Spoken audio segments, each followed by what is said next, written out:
Oh, I went over my pre-stream time. My bad. My bad. What's up, guys? What's up, fellas? How we doing? Things are a little... The camera might be a little weird. It's very zoomed in right now. But I kind of forgot to do something. I forgot to do change out my lens, so it's a little zoomed in. So that's what today's stream is gonna look like for now. So it might be a little zoomed in. That's fine. Tokore, what's up, dude? Thanks so much for the 31 inches. What's up, amigo? Also, Acme. Oh my God, that's a name I haven't heard of in years. Thank you so much, man. And what I don't know if you're still here, but like, dude, how you been? How you been? It's been too long, man. That's insane. Let's see here. Do you stream on a mirrorless? Yeah, I have a mirrorless camera. Sorry I'm late to the stream. I've been playing the horse girl game. Did you know you can't say horse in that game? Weird. So I had to spell it horse, with a W, which I think made it worse. Anyways, that shit has got me and you've got to play it on stream. Okay, back to more horse girl racing. Long live the Emperor and gold ship nag, hands up. All right. Well, yeah, the anime horse girl racing game has been everywhere on my feed. I have not been able to escape it at all. We're actually going to be playing it this week. There we go. We're actually going to be playing it this week, so it's just been everywhere. You know what I mean? It's just been all over the place. I haven't been able to escape it at all. So,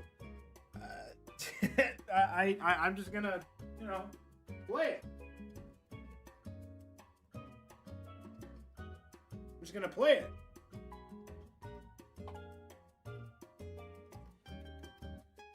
I'm just gonna play it, you know? Come on, let me turn on my lights. Things have been a little weird with the lights and the stuff and the cameras and stuff like that. Hold on. Hold on. There we go. Shut up, amigo! Shut up, Miko. That means somebody subbed. Ahmed Baumaus. A membership on YouTube. What's up, buddy? Thanks so much, man. Thanks so much for the membership on YouTube, amigo. Much love, dude. Okay, there's that and there's that. Okay, perfect. Yep, we're good. We're Gucci. We're Gucci. I want to select all. Let's put on some more lighting on there. There we go. A lot better. All right. Welcome in, everybody. What's up, guys? Oh, what's up, Acme? Hold on a minute. What would you say? It's been a hot second. Hope you've been well. I've been doing great, dude. I hope you also have been well. Yeah, man, dude. It's been, I don't know. It's been since like before COVID, since I think I've seen you. So hope you've been well, man. Let's see here. Okay. So here's the thing. All right. First and foremost, I want to basically say, yes, I've been gone for a week. I've pretty much just been doing some stuff here and there, you know, been chilling, been planning out, been taking it easy, but not necessarily taking it easy. I never really take it easy. Been working on some stuff, and this week we're back at it. Not for too long, because at the end of the week, during the weekend, I'm going camping. I'm going on a camping trip on Saturday and Sunday, coming back Monday, so that should be fun. But in the meantime, we got a couple of things happening, including Uma Musume, which we're going to be playing on Friday. Nice. Friday, we're playing Uma Musume. And on Thursday... No. Uma Musume's on Thursday. Friday, I'm actually going to be doing the ERB cosplay. So... ERB cosplay stream is gonna be on Friday, so I'm thinking about doing some sort of a pretty ERB adjacent type stream. So potentially doing some ERB clips and maybe even some karaoke, just because why the hell not, you know? So that's what's happening on Friday. So today we're gonna be doing topics, doing the Discord stuff, reacting to things. So that's what we're doing today. It's been a while since we've done one of these, but I've been itching to do it. There's a lot of things that have come out. I mean, dude, I missed Offkai. I missed a bunch of collabs. The Dodgers game by the Hololive Dodgers game. I missed out on that. I basically have been trying to play life on normie mode. So I haven't been really keeping up with a lot of stuff that's been happening. So I decided to do, you know, like a topics type stream and just chatting, you know? Let's see. To treat us well, yeah. Let's see here. A queen anime lady? I don't know. Did you see the shit show that's happened in the CF community? Like BlazBlue community? No. What happened? ¿Qué pasó? Uh-oh. Uh-oh. What happened? Can we talk about that first? You want to send that to me? Let's start off with that. We got a lot of things to talk about, so let's do that. So people were unironically trying to ban Carl in 2025.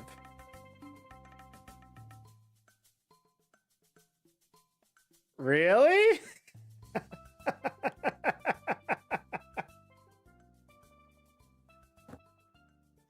What? Really? They want to ban Carl? Who's Carl? Would you believe me if I told you he's a small boy that plays with his doll? Yeah. That's crazy. Oh my god, it's a tier. That's insane. They want to ban Carl? Claw the Barbarian, what's up, dude? Thanks so much for subscribing for 17 inches for tier 3 17 inches, bro. How you doing? I'm doing pretty good, actually. I'm feeling pretty good today.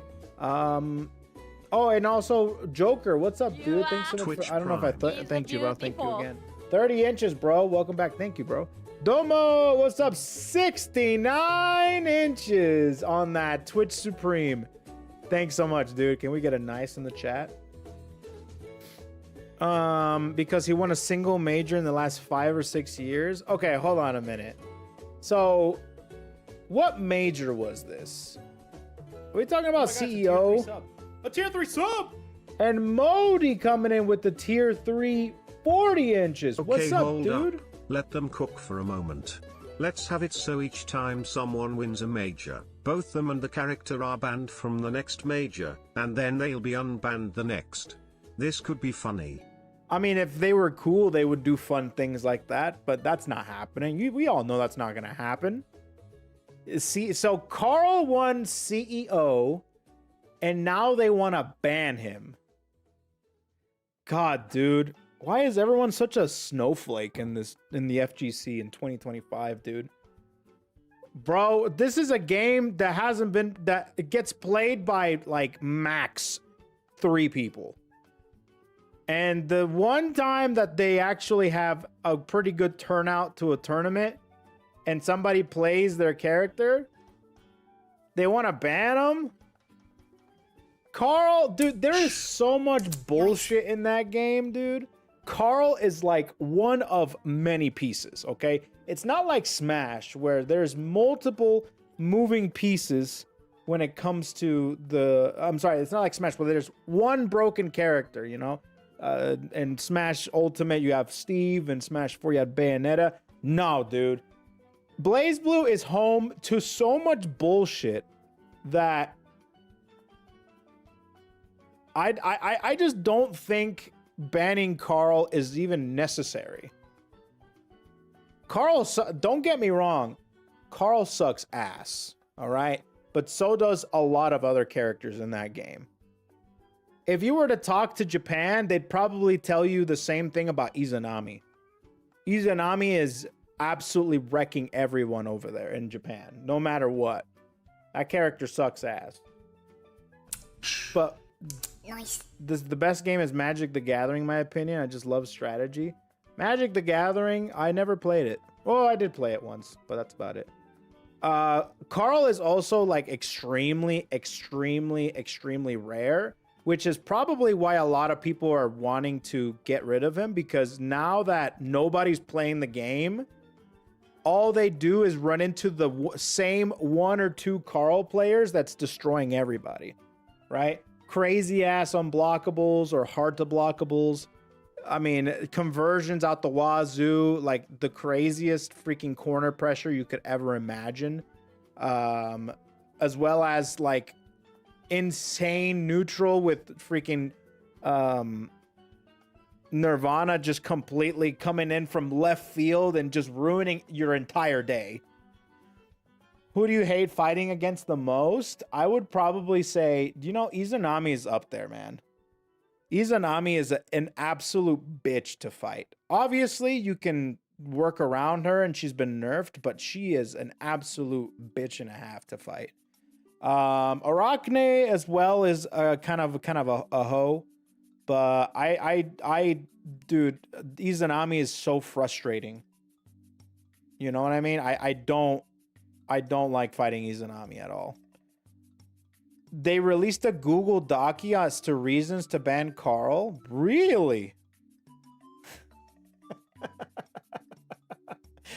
Oh no, dude. We need a new BlazBlue now more than ever, bro. This can't be what's breaking news in that community. Beautiful.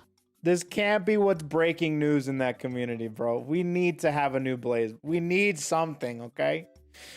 KJ coming in with the Twitch Supreme 53 inches, and Zurikin also with the 23-inch sub, dude. What's up, Zurikin? Hold on. What did you say about Jamie? I saw something in the chat. Hold on, man. Where are you at? I haven't played a fighting game in so long. FF14 basically has me in a chokehold. Oh, you're in the retirement home? That's fine. Due to the slam, I tried out Street Fighter 6. Jamie is fun. Oh, damn. So you're playing Jamie. Yeah. That's awesome. You know what's really funny about Jamie in Street Fighter 6? Jamie is currently being played by one of the best players in the world. By the way, Scam Train level 4. Hype. Thanks, guys. But Jamie is currently being played by Blaze. And Blaze is like the 15-year-old prodigy that's been destroying everybody. You know, it's been destroying literally everybody. So, and now they're picking up Jamie. Yeah, Blaze is playing Jamie now. Yeah, he actually won a World Warrior, I'm pretty sure, with Jamie, or an online tournament of some kind with Jamie. So Blaze has been tearing it up. What is bro doing? He's having fun, I guess, or maybe he's cooking up something we don't know. You know. Maybe he's cooking something, you know? Thanks for the Scam Train, everybody. But yeah, no, he used to play Ryu. He actually he got second place with Ryu at what was it? Was it Capcom Cup? I don't remember. I think it was Capcom Cup. But now he's playing Jamie and he's tearing it up. So but yeah, his main got buffed. What is bro doing? I think everyone's just playing Ryu now. His main, let's see here. I can't believe Amelie is the authority of BlazBlue. Amelie? What are you talking about? Oh, you're talking about Monarch? Monarch is, he's arguably the best player NA. At least one of them, I should say. So Monarch, and he's a good friend. He's really cool. And he's been playing BlazBlue for as long as I can, as long as the game's been out. Dude has not played anything else other than maybe Grand Blue. He played Grand Blue. Anything that's blue, he's played. I think he played a little bit of Strive too. But Monarch has been playing a lot, you know. In NA, there was like a group of players that were just always up there, and that's Monarch, Jonah, Beta Dude, Breaker Dave, and you know, and it's interchangeable, like Nano, maybe some Kizzy, etc., etc. But for the most part, those were like the biggest players that were always getting there, you know. NA, I should say. So Monarch stepped off of CF to focus on GrandBlue. I mean, that makes sense. BlazBlue, nothing's happening with that, you know. They want to ban Carl. It's funny how they want to ban Carl this late into the game's lifespan, huh? Interesting, right? I wonder who's the Carl player that won. Who's the Carl player that won that's tearing everyone up? Fenrich actually played in a CF tournament recently. That dude can play Jin. Jin is like riding a freaking bike, dude. Excalibur blades. Wow. That's cool. Missed that dude who won Capcom Cup wearing a Mio outfit. Actually, he retired and then he came back. He came back for a bit. And he plays in... was it? I don't remember where he's from. He's from somewhere. I don't know if it's Thailand or Taiwan. I can't remember what it was. Or Malaysia? I can't remember. I think he's one of those Southeast Asia countries. Beautiful dude? Yeah, beautiful dude's also great as well, yeah. Relius God, you know? Taiwan? Okay, that's what I thought. But it's weird to see that, you know?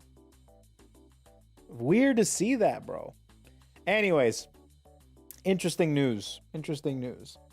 I'll be honest with you. I don't have any sort of say into whether or not Carl gets banned. I'm just reacting to it as a person that used to play BlazBlue, and as a time period, as a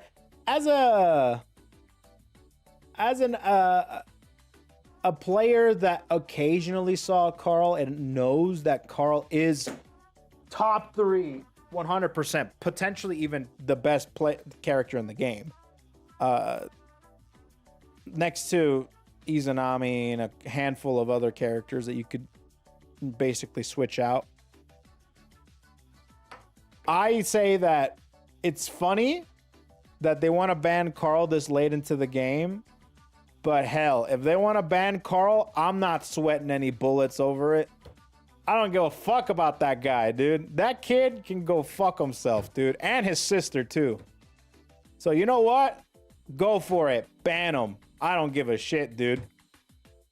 Take Arachne while you're there, too. So yeah, I just think it's funny. Okay, let's take a look at some topics. Let's react to some topics, huh? Buff Noel while you're at it, dude. Yeah, dude. If they ever buff Noel, if they ever drop a certain patch just out of nowhere and they buff Noel, I'll be the happiest mother effer ever, dude. Let's talk about Horse Girl. You want to talk about Horse Girl so bad, huh? I know that Uma Musume has been everywhere, right? It's been all over the place. People have been playing it nonstop. Twitch Prime. And people have been enjoying it nonstop. And we're going to play it on Thursday. So also on Thursday, I'm going to be uploading a video specifically on my grandfather's horse. So let me go ahead and preface some things, okay? I'm playing the game, but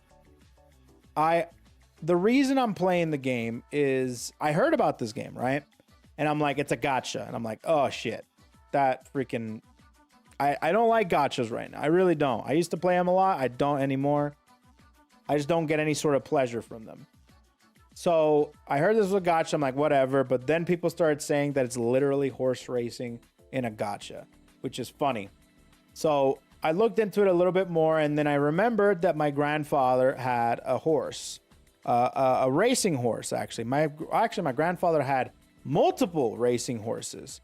My grandfather, and because of this, I decided to talk to my family members and my grandfather. It was a huge part of their life. So let me go ahead and open this up and kind of tell you guys about my family history with horses because it's interesting. So my family, my grandfather owned horses from in the 90s, okay, in the Caribbean, in Puerto Rico. And my entire family got into it. My entire family got into it. They would go to the horse tracks and they would watch the races. And my grandfather had close to like 3 to 4 champion horses. My grandfather poured a lot of money into the sport. That sport is literally one of the most expensive sports you could ever. Like it's right next to like F1. Maybe not as expensive as F1, but it's up there, you know. But my grandfather had a lot of different horses. His most popular horse was a horse called VersaJet. VersaJet is a very, very famous horse in Puerto Rico. Okay, and you got to understand that horse racing in Puerto Rico back in the 90s was not like horse racing back in America in the 90s. It was a little bit different. And I didn't know this, but my grandfather adopted a lot of different strategies that was not available in Puerto Rico, but he adopted them and he was able to but he was able to train countless champion horses, and he got won a lot of money because of it. So my father was also a part of that life. You know, he would also bet on the horses. He would visit the horses. He would know about VersaJet and stuff like that. So it was a big part of my family's like history. He raced horses. He owned horses from 1990 to I think 98. So for 8 years, my grandfather owned a bunch of or was it early 2000? I can't remember. Either way, it was a good while when my grandfather was doing that. And how do I start this? Here's what I'll tell you. You know what? I'll tell you guys how my grandfather got started in horse racing. My grandfather always was in this betting on horses. He was a freak, man. He always had a drawer full of information on the horses, on the trainers, on the owners, on the lineage of the horses, etc., etc. My grandfather was a freak, and he would have a system where he would do very well with betting on the horses. Well, one day, my uncle, rest in peace, my uncle, he was over here in Utah, actually. And he called up my grandfather and he said, and my grandfather was a very wealthy man at the time. He had a lot of insurance businesses and he did a lot of crazy stuff. So he had money to spend, obviously. So my uncle called my grandfather and he said, hey, I have a horse that you should buy and send it over to Puerto Rico and see how it does over there.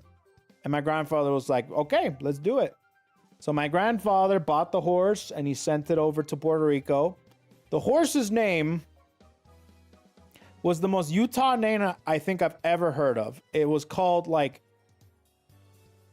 Keith Flanagan or something, some crazy like Utah ass name or something. Heath Flanagan or something like that, right? So long story short, my grandfather got the horse, trained it a little bit, or just, decided to race it. That horse came dead ass last. That horse was so fucking bad that they were making fun of the horse. There's actually footage of the horse racing, and the commentator, which by the way is very nostalgic to me, the commentator that's commentating the horse itself. En la carretera un pescuezo y ven para allí el último lugar. It's like that. This is what he said, word for word. I'm not even kidding you. Y Heath Flanagan de un lugar recógnito, Utah.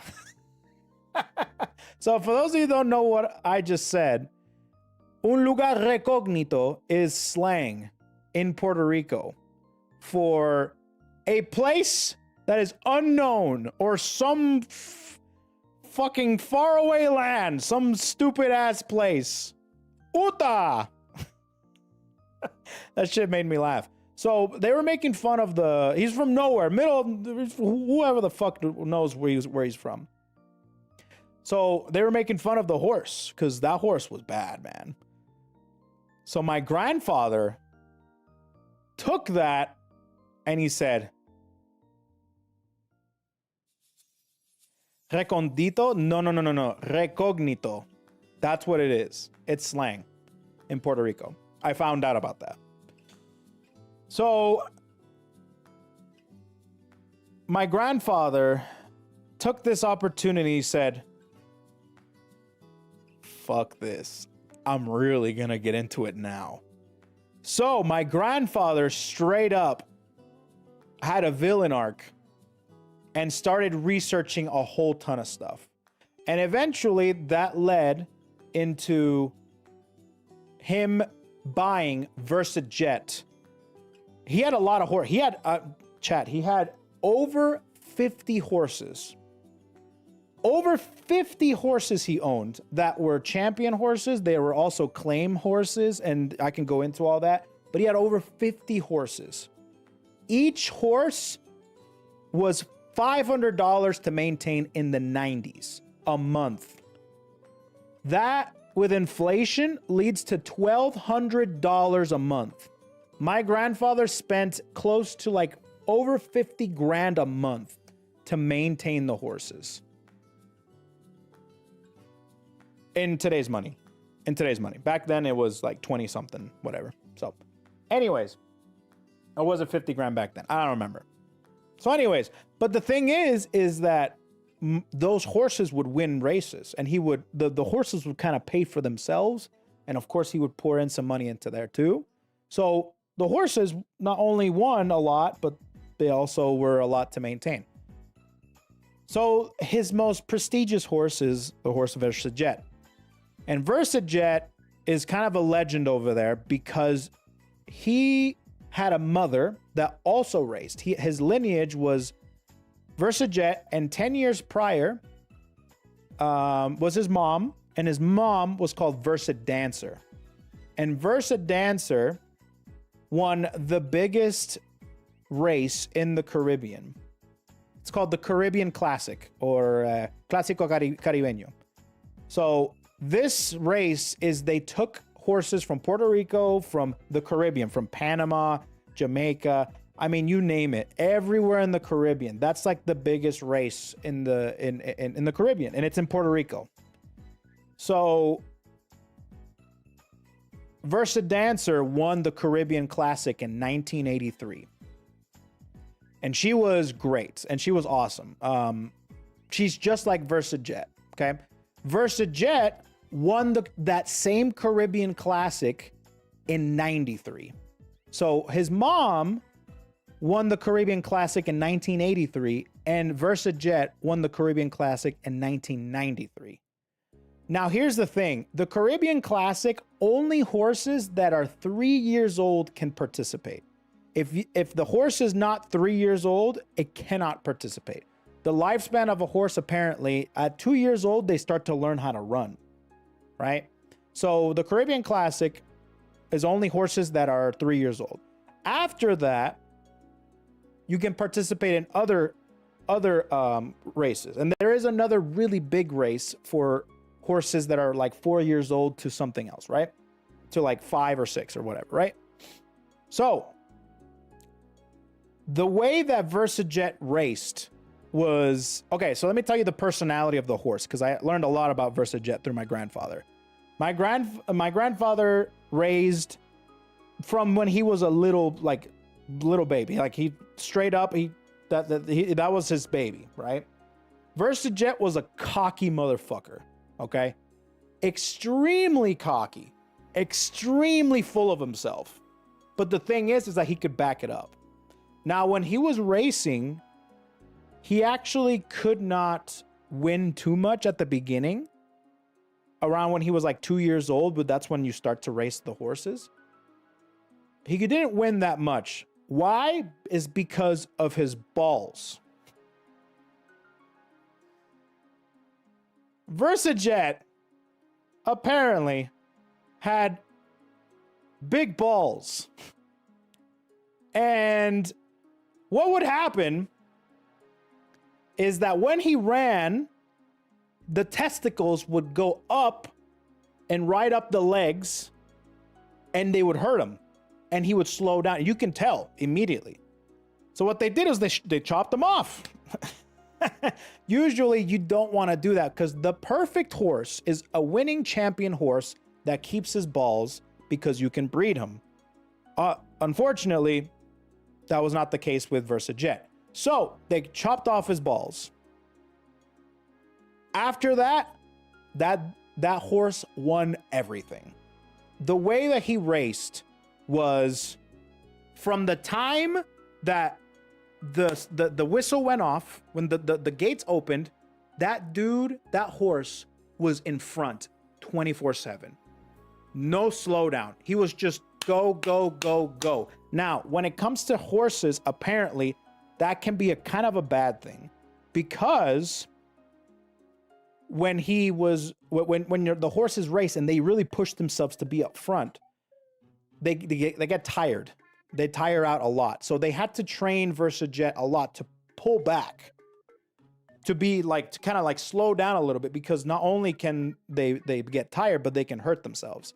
So VersaJet was always the cockiest horse. There's actually footage, and I will show you guys. There's footage of VersaJet when you like, it's for the people, the audience, to see all the horses. They kind of like parade the horse around. And VersaJet was such an asshole, dude, the entire time. He was just an asshole. That's what he was. Like, even after they chopped off his balls, dude would be riding on lady horses. Dude was a like, holy shit. Yeah, no, straight up. And he was very pompous. Right? Even after he chopped off his balls, he would still start riding people, which actually is not a common thing after you get your balls chopped. That's not a common, but VersaJet he was a hoe. So that's how he raced. And his mom was the same way, but VersaJet was always up front. That's how he raced. Always up front. So in 1993, the Caribbean Classic came about and he won.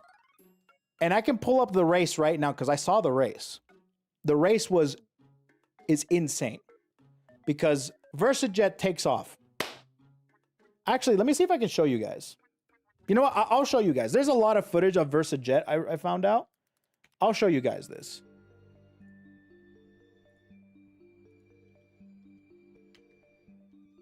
Through all this footage, I was actually able to see my grandfather young and my late grandmother, rest in peace.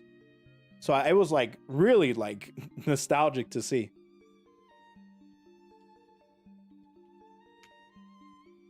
Hold on. There it is. All right, let me show you guys this. All right, let me show you guys. Guys, ready for this? This is VersaJet, Clásico del Caribe, 1993. As soon as VersaJet takes off, you're going to know who it is. You ready for this? Clásico Internacional del Caribe. Listos y ya abren las compuertas y están en carrera. VersaJet de inmediato. That's VersaJet right there.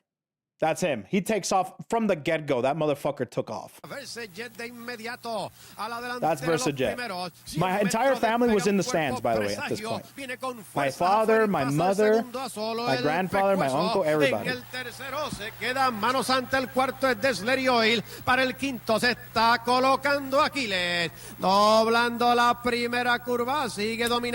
A lot of the horses, the strategy is to take it easy throughout the curves because this is a lot of track to run. So anybody that's up front usually kind of blows out a little bit, at least 3/4 or halfway through. So it's up to the jockeys, basically the people riding the horses, to be able to kind of pace the horse a little bit, right? Jet con dos cuerpos presagio para el segundo lugar a 1.5. Aquiles se coloca tercero a 2 en la cuarta posición. Queda Mano Santa para el quinto, luchan a 1. Pistol y World a la parte de afuera. So VersaJet at this point was actually an underdog. The favorite to win were two horses. It's a horse called World and a horse called Achilles.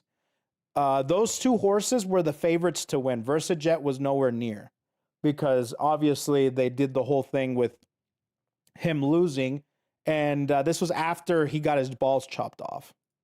Entran en la recta lejana. But VersaJet's up front. This is World right here, I'm pretty sure. VersaJet sigue con dos cuerpos presagio para el segundo. VersaJet en los 1000 metros de Puerto Rico a fuerte con cuerpo y medio para el segundo, el panameño presagio. Otro panameño a 6 en el tercero, Aquiles a 3. En la cuarta posición se coloca el venezolano World, a 1 en el quinto, el mexicano Pistol Pit.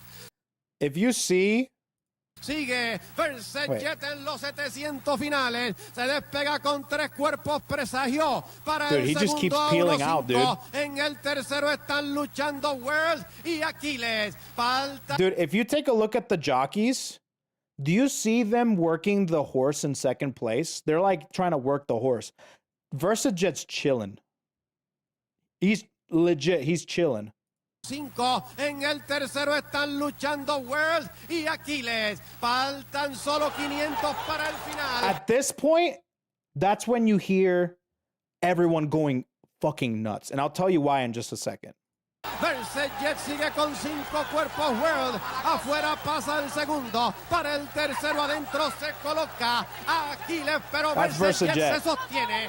Entran en la recta He's final. still like just so far. Mantiene 3 cuerpos en la delantera. World para el segundo. A medio. En el tercero presagio. Luego Aquiles. VersaJet se ve firme, amigos. Aquí en los 125 finales. Se está despegando de Puerto Rico. VersaJet ya tiene la carrera. No menos de 5 a 6 cuerpos. Ganó por 7. Para el segundo Aquiles. Tercero presagio. Cuarto World. El quinto es de Golden. Yeah.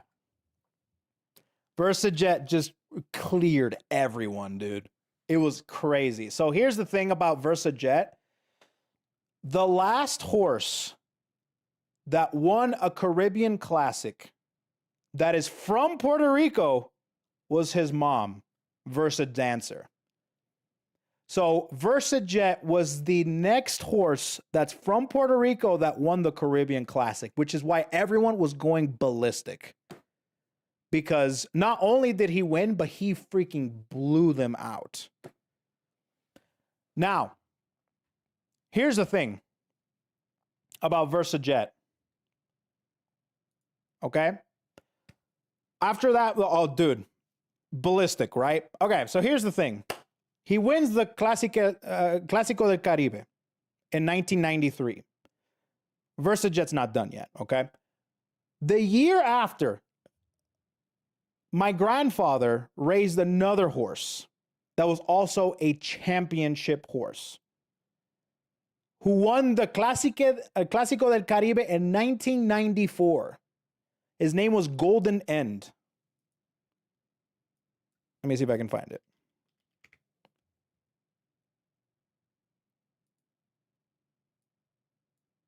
Golden End.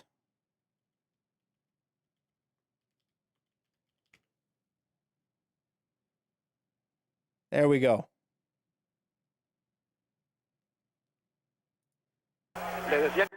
Oh, wow. This one's old as hell.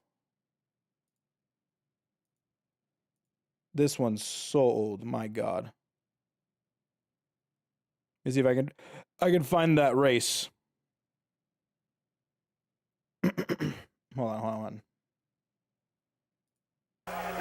Oh, God. That is so old. Dear God.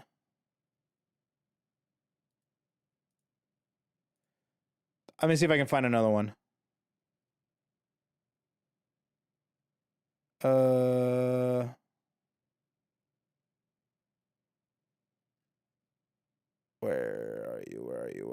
are you? Come on. Oh, I found Versa Dancer's one. I found the one from 1983. Dude. Look. I found the one from 1983, dude. Seguimos esperando.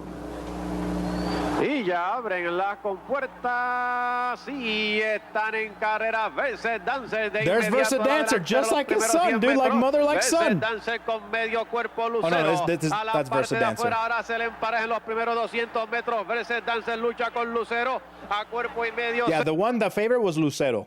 Howard de Jamaica corre en el tercero, para el cuarto se coloca premio de oro, el quinto afuera lo tiene el villano, sexto adentro corre Royal Salute. Right here, sigue Versus Dancer en la primera curva con 3/4 de cuerpo, Lucero en el segundo, a uno en el tercero corre Sir Howard, en el cuarto los 5 cuerpos están luchando premio de oro, el villano y Regaliali a la parte de afuera. A la entrada de la recta lejana, Versus Dancer sigue dominando con casi un cuerpo sobre Lucero, que está en el segundo. A 2 en el tercero corre Sir Howard. En el cuarto lugar, los 5 cuerpos detrás, premio de oro en pelea con el villano y Regaliali. Más atrás adelanta la colombiana Miss Verónica, luego Royal Salute. Están ahora acercándose al poste de los 700 metros finales. Versus Dancer se despega con 2 cuerpos y medio en la delantera. Segundo Lucero, a medio Sir Howard en el tercero, en el cuarto no 5 Miss Verónica, la quinta posición es de Regaliali. Yeah, dude, she's gone, bro. These are second and third place, bro. The cameraman in 1983 couldn't do shit. No balls.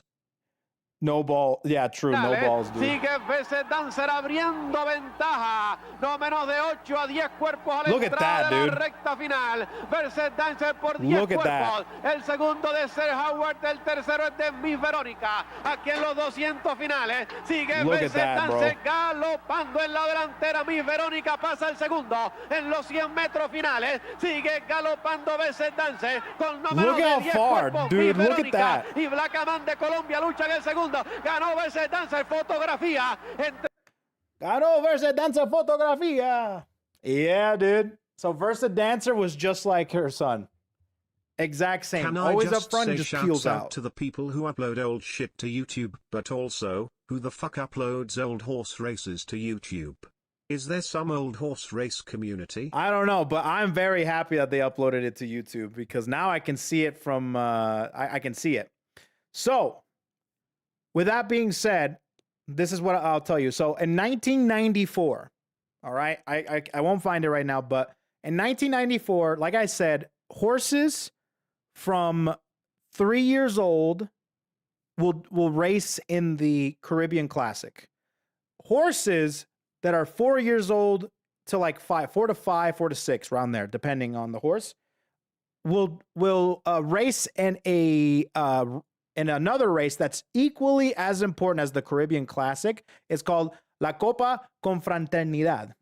So that is the other race that everyone looks at because it's the same thing as the Caribbean Classic, but it's for older horses, right? So in 1994, my grandfather had 2 horses. The weekend consisted of, he had a crazy weekend. Caribbean Classic in 1994, his horse won again. It was a horse called Golden End, and it was the opposite to VersaJet. Golden End would start from the back, and all of a sudden just go all the way to first place at the end, like a missile. Just Golden End won in 1994. All right. Then that same weekend, I'm talking the day after. So what I'm seeing is that horse training is in your blood. Since these are anime, your website also comes into play. This is definitely the game for you. Yeah. You don't have to convince me, dude. I understand my calling. So that same weekend, I'm talking the day after. Is going to be fucking cooked. The day after Golden End wins the Caribbean Classic was the Copa Confraternidad, which was VersaJet was racing that one. And VersaJet was racing this one. This is the year after he won the Caribbean Classic. Entra Pendenciero, todo listo. Y ya abren Same thing, dude. Right up front. There he is. Right up front, like he always is. So, okay. I gotta tell you something, because I did not know this. This is something my grandfather told me. Apparently, there is strategy in horse racing. People have horses there that are called suicide horses. Their whole thing is they're great horses, but what they do is they gallop right alongside horses, because what horses do is when they gallop alongside another horse, their base instinct is to get alongside them, because they don't want to run beside anybody, especially a cocky motherfucker like VersaJet. So what they do is that they have another horse that runs alongside them, that keeps up with them as much as possible, so VersaJet will tire himself out even more. They're called suicide horses. That's a strategy that certain owners employ to be able to have an advantage for their main horse to go and have a burst of energy at the end. So I didn't know this, and they did this to VersaJet here because they know how he is. VersaJet is a very cocky horse that wants to be up front all the time. All the time. So they threw in a suicide horse to gallop alongside him at the beginning so he can kind of either slow him down, tired out earlier, or even hurt him. It happens because horses will push themselves even if they're tired. They'll keep going. It doesn't matter. They'll hurt themselves. So you'll see it here. There he is. There's the suicide horse right there. There it is. Yep. The whole point is to not win, but to tire out some of the horses. They call them suicide horses back in the day. I don't know if they're called that now. That was just the thing my grandfather told me. See, you see it, and you see that horse is going to blow out. You will not see that horse. VersaJet still in front.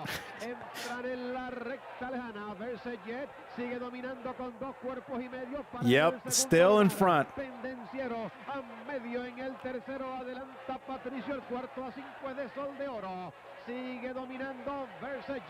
Now you see that, yeah, he's blowing out now.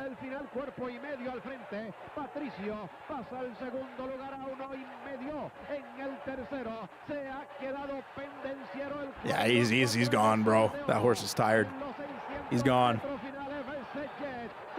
VersaJet doesn't give a shit, dude. He's going, bro. He's not stopping. And the thing that impresses me the most, if you see the horse the entire time, you can see that the horse is chilling. He hasn't even pushed him.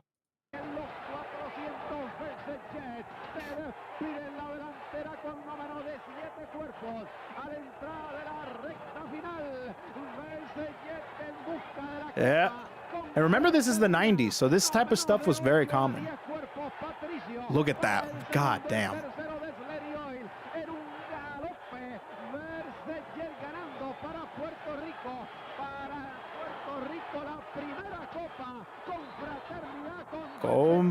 Yeah. And he won.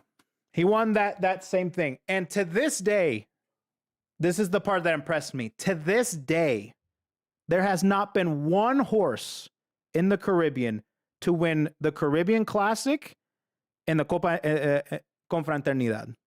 Not one horse. He's the only horse in history that has won the Caribbean Classic in '93, and the year after he won the Copa Confraternidad. So not only did Goldenen win the Caribbean Classic in 1994, but that's the day after his horse won the Copa Confraternidad. And I'm just thinking about the fucking high, the euphoria that you must have to have that. That's like, I don't think there's any amount of drugs, there's any amount of like heroin in the world that can give you that high. That's like a brain blast of emotions. So, after this, my grandfather was a celebrity for a good 5 years. My grandfather was like and they make sense now because every time I go out with my grandfather in Puerto Rico, he knows like everybody. I don't know how. The dude is like the most social butterfly of all time. Everyone knows him. Everyone likes him. Everyone shuts up for him. He has like an aura. And I'm like, where was the origin to this aura? He's always had it. Ever since I was a kid, he's always had it. And then I'm hearing about the VersaJet stuff and what he was doing and stuff. I'm like, okay, that makes sense now. So VersaJet is a phenomenal horse. Now, I'll tell you the end of VersaJet's reign because that horse won everything. VersaJet won everything. So does your grandfather know about the globally viral horse racing game with anime horse girls and how you're about to pour your money into it? The way I Kofi, described it is that horse racing was coming back in a weird way. No, he does not know that it's an anime horse racing. I just told him that horse racing is very popular right now. That's it. So let me give you the ending of VersaJet's story, in a way, his reign.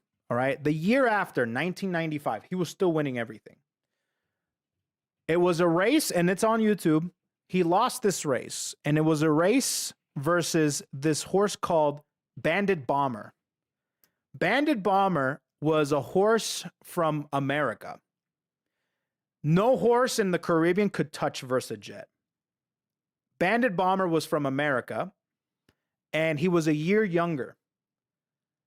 And they had a race where VersaJet and Bandit Bomber were literally neck and neck. They were going crazy. At this point, VersaJet was 5 years old. Bandit Bomber was 4. They were racing, and unfortunately, VersaJet got hurt in that race. He actually pushed it really hard, and unfortunately, at that age, that's when if you push that horse gets pushed a lot, then they start to get hurt. So the things that he was doing prior, he was unable to do, like what he was doing here in 94 and 93. So unfortunately, that race is also on YouTube, Bandit Bomber. So it took an American horse. And the thing is, when it comes to the horses that come from America, you can't just bring a horse from America and then race it in the Caribbean Classic. That's not how it works, because they separate whether or not the horses are native.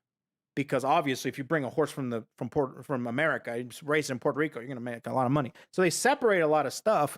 However, I can't remember the circumstances. I have to ask my grandfather a little bit more about it. But essentially, Bandit Bomber was from Florida, and I think there were some circumstances where he was able to race in the specific race that VersaJet was racing in. And everyone was just like, okay, what's going to happen, right? It was literally Bandit Bomber versus VersaJet the entire time. All the other horses were left in the dust. So I had to learn a little bit more about it, but that was when VersaJet got hurt, and that's when it wasn't the same anymore, you know?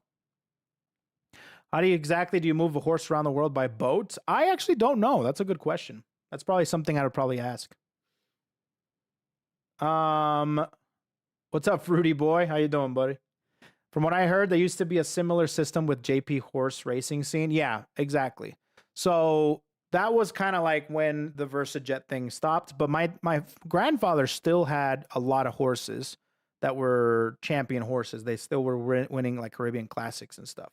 So that's kind of the TLDR story of VersaJet, my grandfather's horse. He was a cocky motherfucker.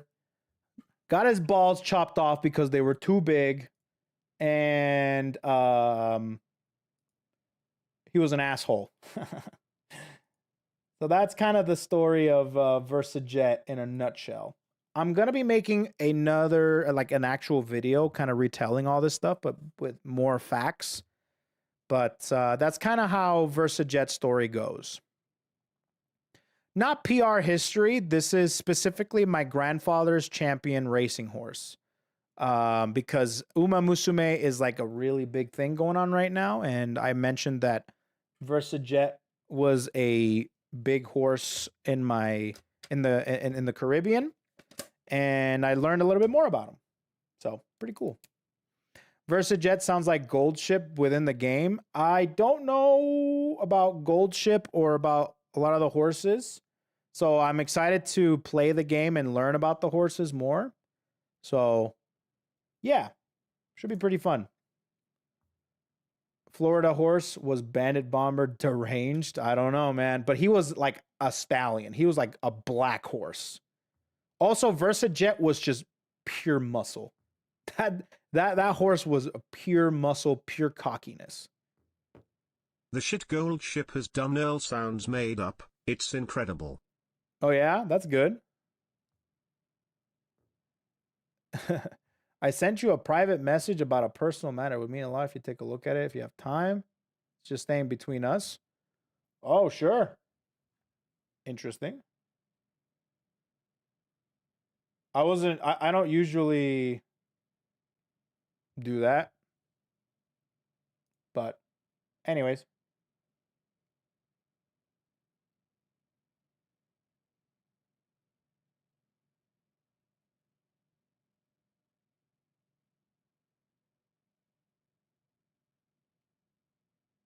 Anyways, that's a suspicious message. Yeah, you can. Nah, I'm just going to ignore it. Anyways, so we're going to be looking at topics. We're going to be looking at topics here and seeing what I missed out on now that I gave you a whole freaking course on VersaJet. Okay. I'm excited to, it makes me excited to play Uma Musume. I'm just really excited for it. Okay. So let's go ahead and look at a bunch of stuff in the Discord. I actually logged into the Discord on my web browser, and hopefully that'll be better to, that makes things a little bit easier, I should say. Let me see here. There we go. That should make things a little bit easier now.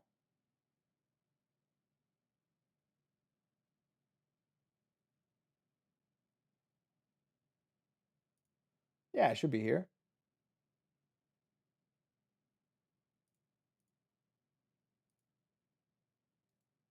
Okay. Okay, see if this looks okay. I'm actually going to put this like over here probably. Like my camera, I'll put it over here. This angle and this zoom in is kind of funny. Kill me. Where the hell is the freaking... Oh, there we go. Excuse me. There we go. That should be fun. That should be fine, right?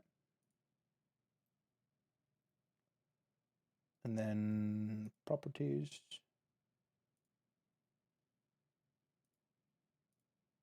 There you go. That should be good, right?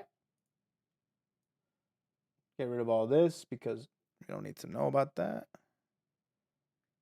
Who cares about that? Yeah, kind of like this. This isn't too bad, right?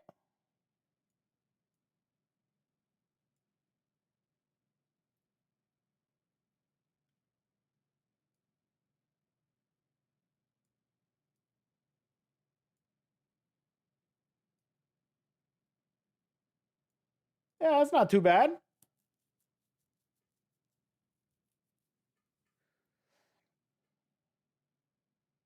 Right? I don't know, bro.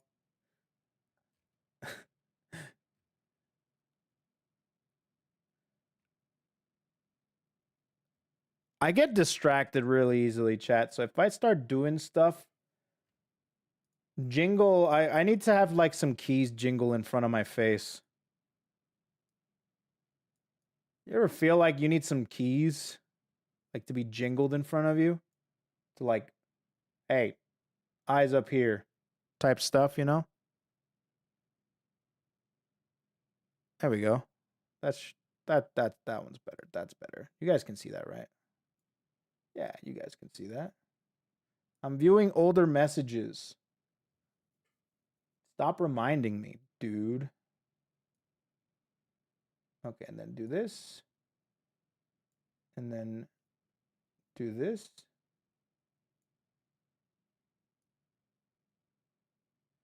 Yeah, this is fine. There you go. Easy. We got it. Jingle, jingle, jingle. Welcome to the club. Dude, it's so annoying.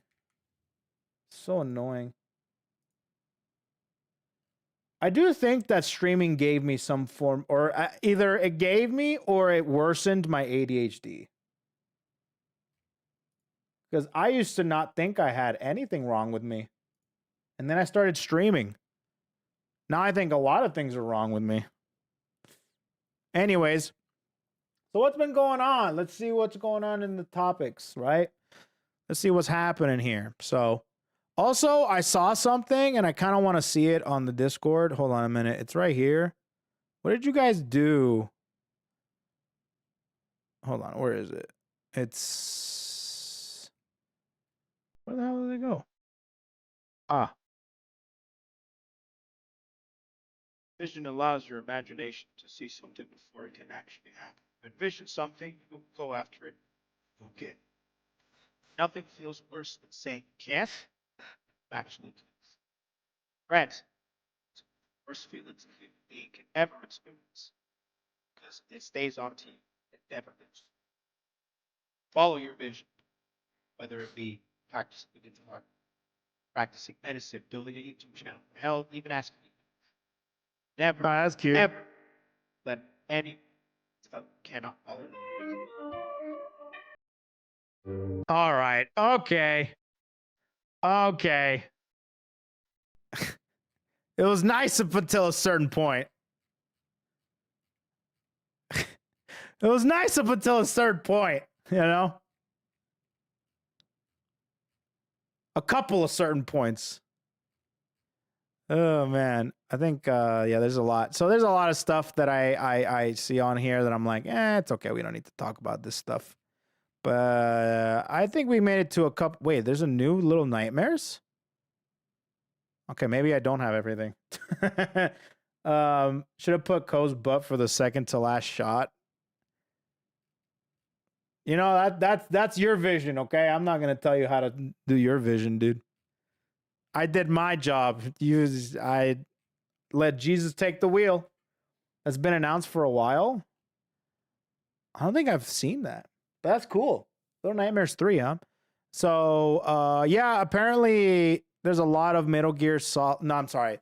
There's a lot of Pecora stuff in Death Stranding, which I actually really want to play now. I don't even want to play the first one. I just want to play the second one. A tier 3 sub! You know?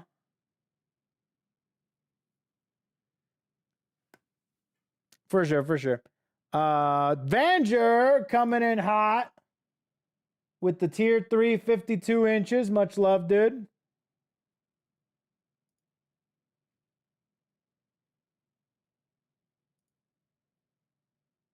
Let's see. The second one makes sense for sure to jump into. I think I'm just going to do that. It's a direct sequel. Bro, I'm going to go in there not knowing anything. That's how I'm going to approach it. I'm going to go in there and I'm going to be like, who's that? Who's this? Who dat? And I'm going to be so obnoxious when it comes to, is that from the first game? Is that from the first? How about that? That's what I'm going to do the entire time. Because I'm only here for one reason, okay? You need a player 2? Wait, what do you mean a player 2? Is this co-op? Plays the second game, meets Pecora and then quits and uninstalls the game. Kof Goodman. Dude, you literally just That's took my you with idea. every game, and it's you literally 3 streams into a game. What are you talking about? Yeah, but I'm gonna do it again. I'm gonna do it again. You know? Kojima made Pecora a mandatory character to encounter in that game. A mandatory one? That's sick. It's a fever dream, even if you know the plot. I'm gonna go. You know what? I'm gonna take a fat gummy. I'm gonna take the fattest gummy and I'm gonna play this shit, and it's gonna be awesome, bro. I'm gonna piss off so many Death Stranding Andys. Bro, I'm gonna piss off the Death Stranding Andys similarly to how I pissed off the Stanley's Parable Andys. Man, people were so pissed at I me, can't dude. wait for him to come back next stream and go, what the fuck happened? Bro, that's exact. I'm gonna do it. You're a variety streamer who doesn't finish games. You might as well become a VTuber at this point, Kof Goodman. Is that what VTubers do? Do they not finish their games? No, that makes sense. Dude, it's me. It's just me, man. I just don't like finishing. I edge my games. Do you know what I mean? So when I do get a really good game, I like blow my load real nicely. You know what I mean? It's nice. Like God of War. Oh!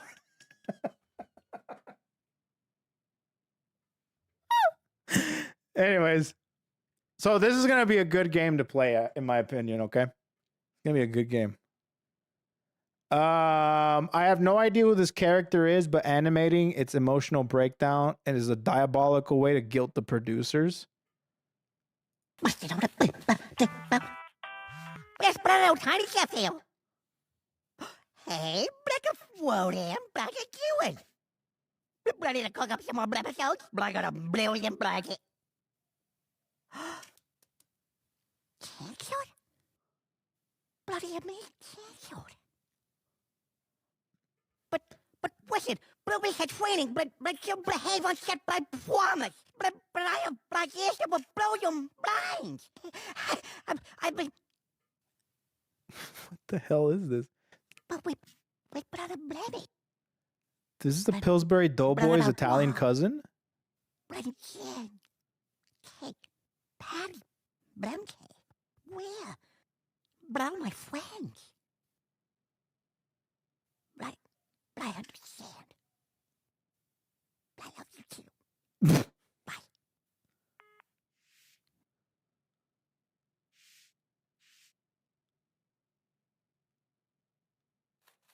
Oh.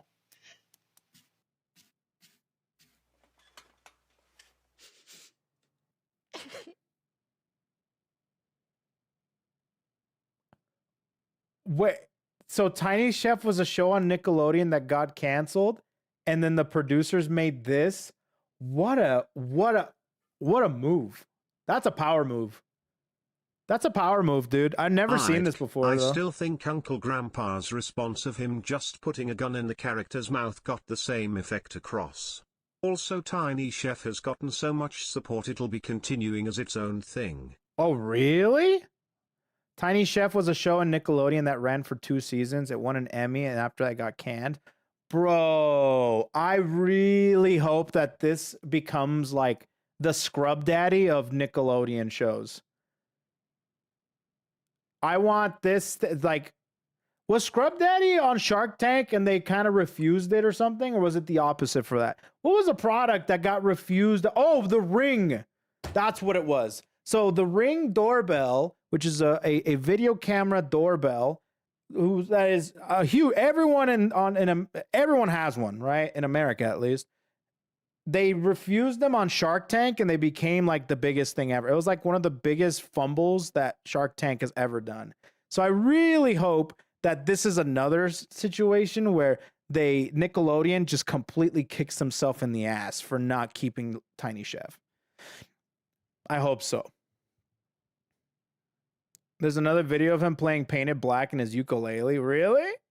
The ukulele? That's kind of cute, though. I do like that. I hate the Pillsbury Doughboy, but Tiny Chef looks like he looks like an okay guy. The best Probably part of the Ring expensive. doorbell is they had the guy who made the product on, as a guest Shark Keck. Oh, dude. An absolute, like, that's like the biggest power move, man. Yeah, remember when you declined my Ring doorbell, and now I'm like way bigger than any of you guys? Yeah. So this is Tiny Chef? So people like them, huh? People like Tiny Chef?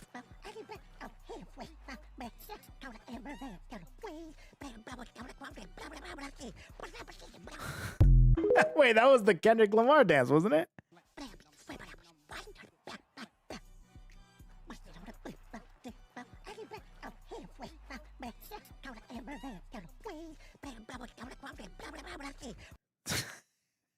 Okay, that's pretty funny. That's cute. I like that. I found it, that one dude playing on a Fisher Price tour playing Napa. This is the most ridiculous thing I've ever seen in my life. Incredible. Incredible. The FGC has some really funny controllers, let me tell you. Oh, man. All right, what else do we have? Twitch may be launching an ability for viewers to earn badges by sharing creator content on their YouTube, TikTok, and Instagram. Viewers post your content, then share the link in Twitch's social badge dashboard. As that content gets views, it unlocks badges for the user. Whoa, dude, they want you guys to work? They want you guys to work, dude. They want you guys to like, hey, why don't you make some clips and post it on your other platforms, huh? That's crazy, bro. Twitch is desperate. This is 100% one of those things where Twitch is like, yeah, support your favorite content creator. Your favorite content creator can get bigger if you just post their clips on some other platform. Do it. Don't you want to support your content creator? I bet you anything under that facade is like, yes, please get more people to come onto our platform. We're sinking. There's holes everywhere in this ship, and we need more plugs, okay? Please, go find us some more plugs. Please, gather more people. Bring them to Twitch. Shut up, Twitch. I like that when Twitch wasn't like... Twitch feels like an annoying, like, friend. Or like an annoying acquaintance that you have. Like they invite themselves over to parties. They show up unannounced. They even if they're mandatory supposed to be there for whatever reason, they like eat all the food. You tell them, hey, why don't you get some dessert? And then they bring Where's over the some part where like streamers chocolate pay chips. part of their checks for viewers' clips. Kappa. Yeah, oh my god, dude. Yeah, it's like they just bring chocolate chips, not even cookies. It's just literally chocolate chips. Like, oh, that's dessert, right? It's like no one likes Twitch. If Twitch was a person, no one would like them. You know? Give me some Snickers to calm me down. I'm not even upset. Don't give me Snickers. I don't like Snickers. I think Snickers is a pretty low tier like candy bar. In my personal opinion. If you're butthurt by that, please look at yourself and ask yourself why. Anyways, then we have, oh, this is a good one. Bro, this is a good one, actually. This is, yeah, Rift of the Necro Dancers having a Hololive DLC. I want to play this so bad. Look at that.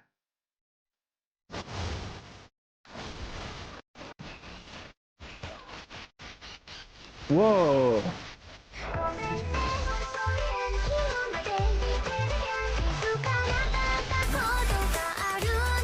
That's so funny that the one that they are making free is Gura's Reflect.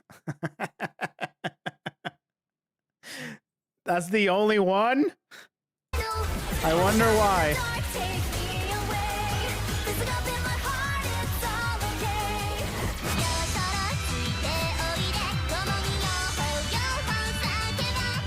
Bro, where's 3, bro? Where's I, dude?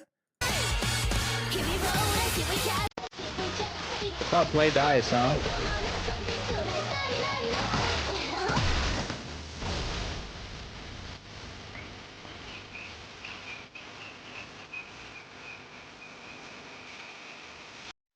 Agura allowed it to be free. Oh, she's like, I want it to be free now. That's kind of based. That's nice.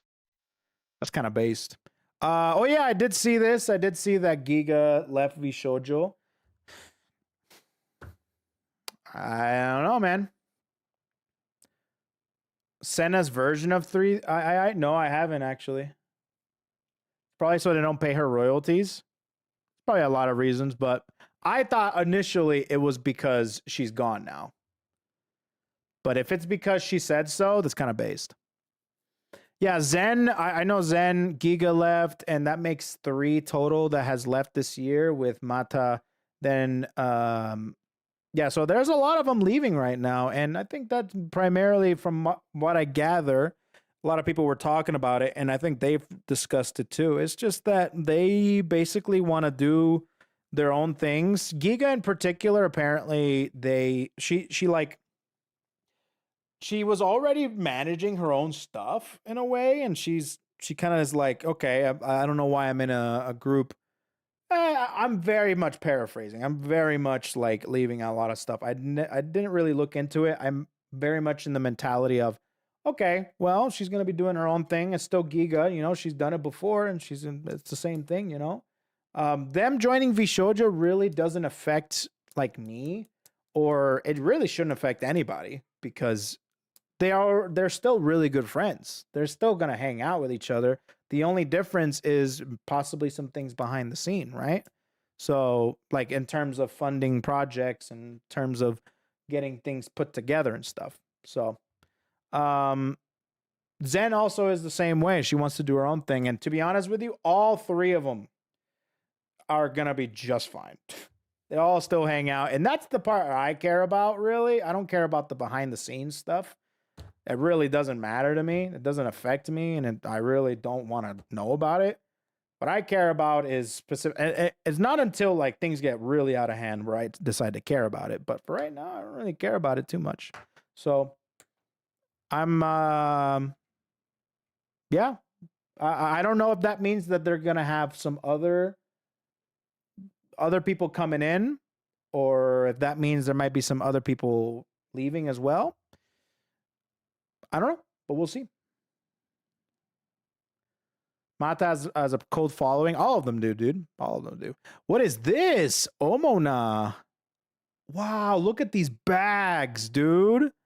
They have a Takodachi plush. Did I miss it? I want this jacket and this bag. No, I don't need it. I don't need it. I don't need it. I don't need a $110 bag. I don't need an $80 Ina hoodie. I don't need it. I don't need it. It's probably sold out.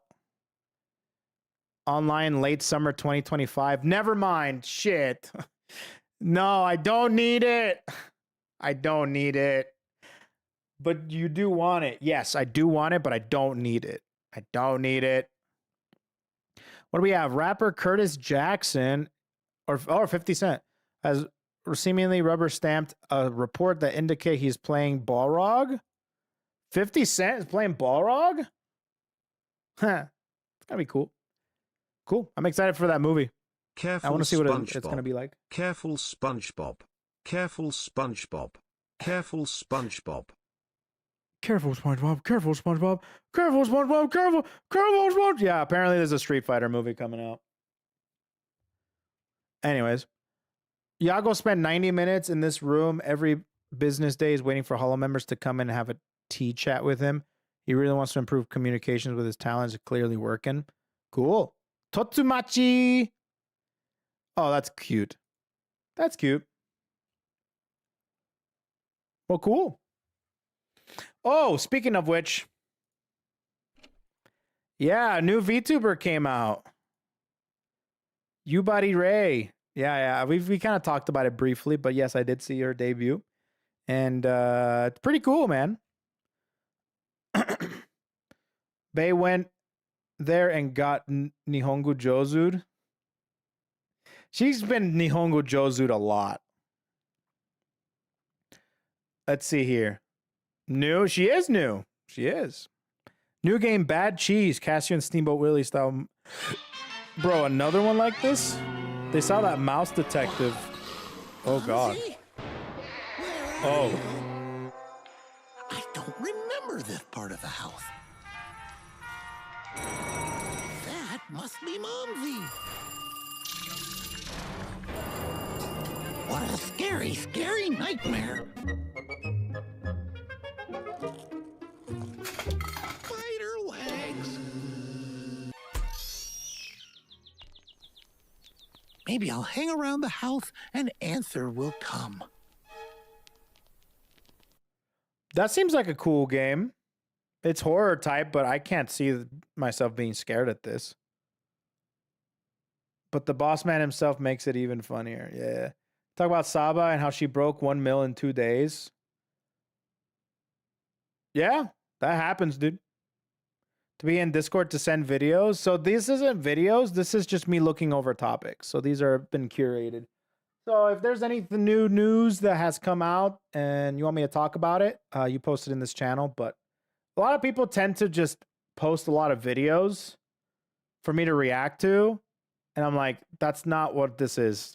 Guys, come on. Even though I do want to do that again. I do want to do reaction streams where we just post stuff for us to react to, you know?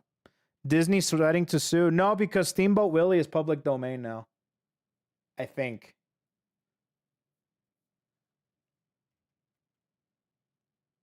What do you mean that Dylan Sprouse is the new Shadow Duelist?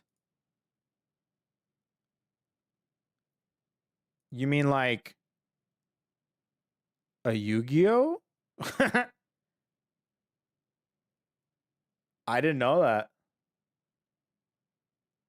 What's so special about that? When you take almost all your old fans with you? Yeah, no, that's how that's how it goes.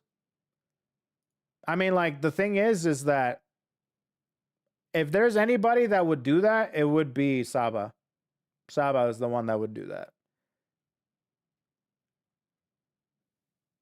He plays Yu-Gi-Oh? That's gnarly, dude. That's gnarly. He probably uses a Dark Magician deck. Bro, it's either a Blue Eyes, Dark Magician, Heroes, the same boring stuff. He plays Lab? Never mind, he's based. Yeah, it's happening. Oh, yeah, so there's some new Gamer Sub stuff happening.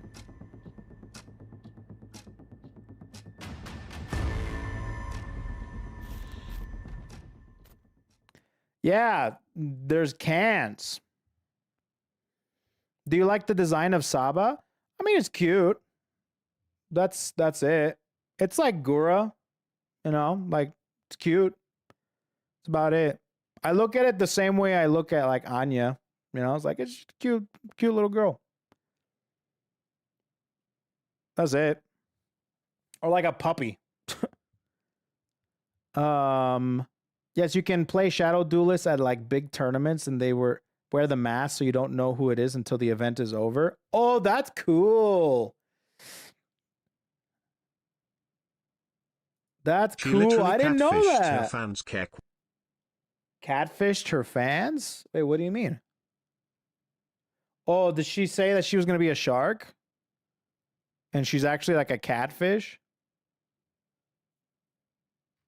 Oh, she's a catfish. For me, Saba's model is Gura with shy lily expressions. It's a fish. You know? They're all fishes. If the Saba, Gura, and Shy Lily have something in common, is that they're all fish. All right. Anyways, Meiji. We're excited to announce Meiji Company, one of Japan's most beloved snack brands, will be a sponsor for Hololive English third concert. Oh, Meiji's sponsoring. Dude, these mushrooms. Oh, God, I love these so much. I had these every day in Japan. Over here in America, I have an H Mart. So I go over there and I get these and I have to pay $5 a box. Over there in Japan, they were like $1.80. Yeah. Orcas are not fish. Whatever, dude. I'm not gonna do semantics with people, you know. Mammals, fish, whatever, dude. Listen, I know that science has told me that whales are mammals, you know, and dolphins are too. But they're fish. You know what I mean? I don't know, bro. Sure, they're fish, but they're fishy mammals. That's it. That's all I'm gonna say. Let's see. I keep seeing these damn videos on YouTube, Japanese bakery making trademark sweets, and I've been struggling with how good they all look. It's been a problem. That's like my favorite content on YouTube. That's my favorite content on YouTube. Actually, what I've been doing recently is restorations on watches. Watch restoration. Like people find old Rolexes and they restore them. Oh, that scratches an itch. Also lawn videos too. People restoring lawns. Scratches an itch. Is this a fish? Yes, it is. It's a big, scary, stupid fish. Saba debut predictions. Ah. Domo Saba desu. That's funny little bingo card. It will break the internet. No VTubers will be live during those hours. Wait, what is this? News. The 100 girlfriends who really love you was officially awarded the Guinness World Record for Rentaro's love speech from season 2. Huh?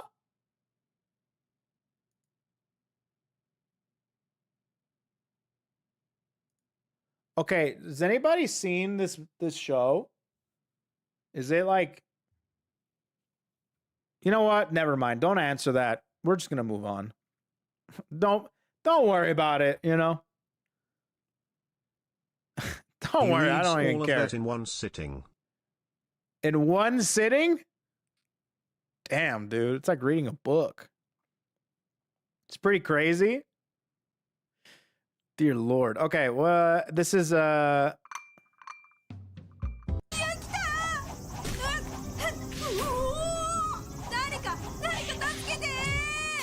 this is so cute. I love, dude.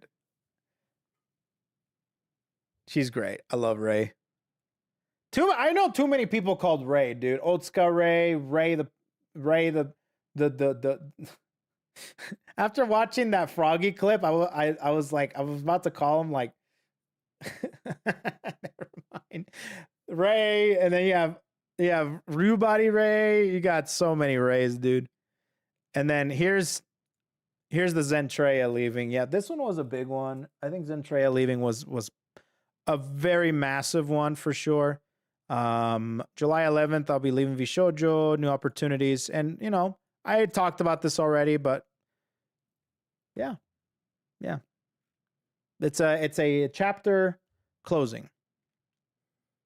Oh, Giga made a video on it. Okay. Cool. Read the name of her channel. I put them together, so I just read Ray-chan. Yeah. She waited until like near the very end of her subathon to announce it. It was a power move. Let's see here. We have Zach Busey. Oh, this is an update on Twitch. Partners can now seemingly apply every month. They have removed all reference to the 90-day cooldown. No longer requires 50 plus concurrent viewers to apply. No multi-streaming allowed while on the front. Wait, hold on a fucking minute.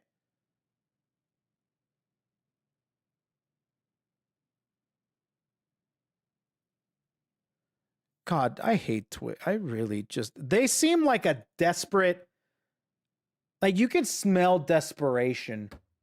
You know what I mean? Like if this, like I keep saying this, but if Twitch was a person, God, he'd be the most pathetic loser. He'd be just like a pathetic loser. Like I'm talking Disney movie, not even in theater, bully, pathetic character tier. I'm talking like that. Like, this is pathetic. No multi-streaming allowed while on the front page. What kind of bullshit reason are you going to tell me this time?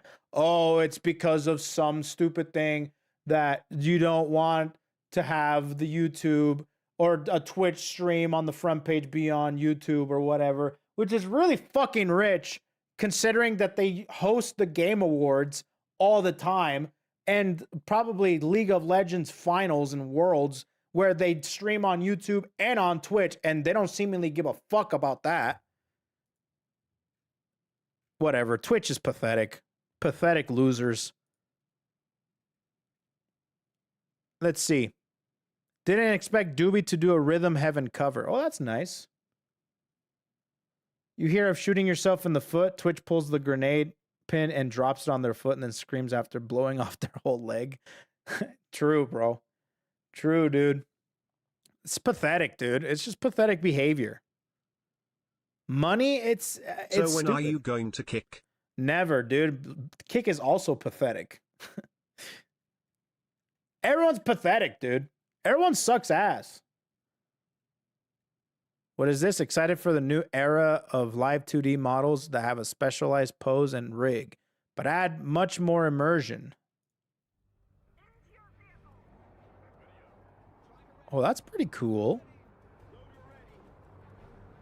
So their model is essentially that box.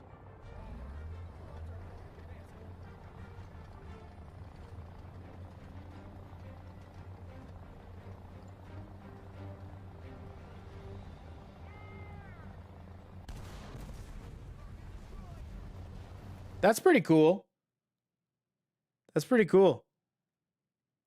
I like that. I like that. Peak's devs have announced they're now considering major content updates. Most of Peak's development only took 4 weeks, and devs had no plan to add content, but that changed after it suddenly sold 2 million copies. Wait, what the hell is Peak? Absolute Peak. What is Peak? Peak is fun as fuck. Wait, what is Peak? Peak is the latest friend slop. How have you not heard of Peak? I haven't been around. It's a co-op mountain climbing. Everyone's been playing it. Yeah, I haven't been around. It's a trendy game. So it's friend slop. So it's like content warning and Lethal Company and stuff. Hololive VTubers playing it. Co-op climbing game. From the same guys from Content Warning. I'm amazed at your ability to disconnect from the internet. I have my ways. So is it good? Is it did I miss it? Am I too late? This was the 28th. So this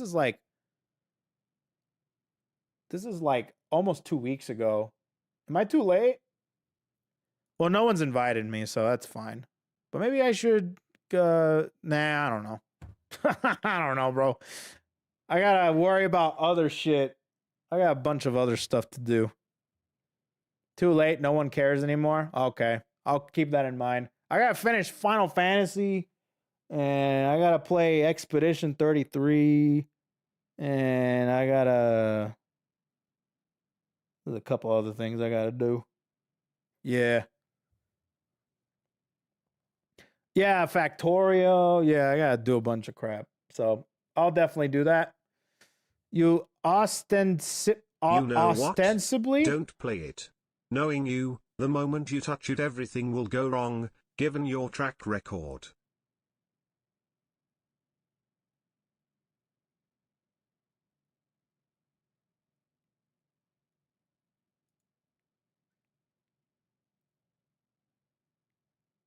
I don't have a track record. You ostensibly help each other climb a mountain that makes your friends fall down when it's funny. Oh, really? And before Code takes another week off. Happy birthday? It's not my birthday. Everything you touch dies? No? Where did that come from? That's the good part, though. Yeah, he's about to install it and play it today. Well, I need friends to play with. Anyways, yeah, new Tara, new Matara outfit. It happened during the slam. It's not my birthday. It is your birthday. Hey, happy birthday, Rogi.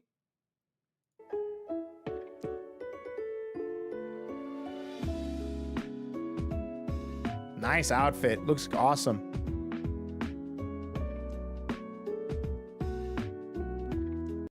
Iron Vertex, right? Yeah. They did a great job. Look at that. Looks fabulous. Looks fabulous. Pippa playing the Horse Girl Gotcha game. Dude, everyone's playing the Horse Girl Gotcha game, dude. Everyone's playing it. Relive the FGC history with the Moment 37 experience. This year, Evo's museum will include an interactive exhibit where attendees can attempt the Daigo parry on a recreation. Okay, actually, that's kind of cool. That's actually super cool because I bet you anything, if anyone gets close. Oh, SK's going, right? So that means she's going to attempt it. She's going to attempt it. 200K live viewers. Yep. Lots of viewers there. Justin can't catch a break, eh? He likes it, bro. He likes it. You can't fool me, dude. Every time somebody does Evo Moment 37, he's like, he cries a little bit, but then he like smiles, you know? He likes it. Don't give me that poor Justin bullshit. He likes it.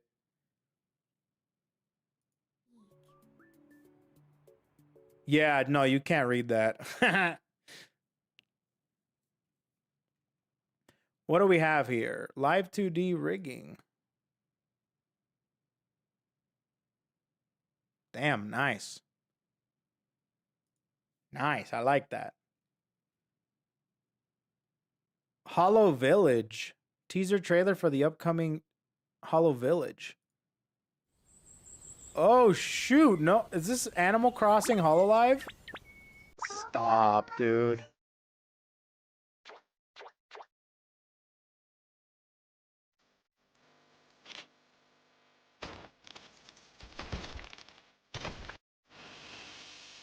Oh my god, it is. Chat, I'm gonna be playing all these games.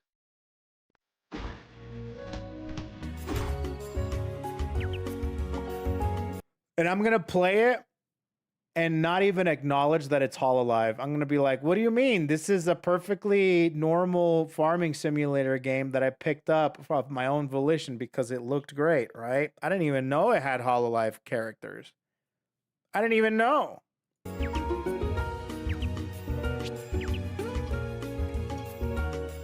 It's literally Animal Crossing, but with Hololive characters. That's crazy. That's crazy, dude. Another game that I'm gonna destroy. I don't destroy games. Unless you mean like me like slam dunking on the game, like beating it gamer style, you know, sitting up, RGB lights in the background. I do that, yeah. It's because it's Hololive that you're gonna do it in the first place. What do you mean? I didn't even know it had Hololive characters. All right, what do we have? Variance Project. New VTubers? I think so.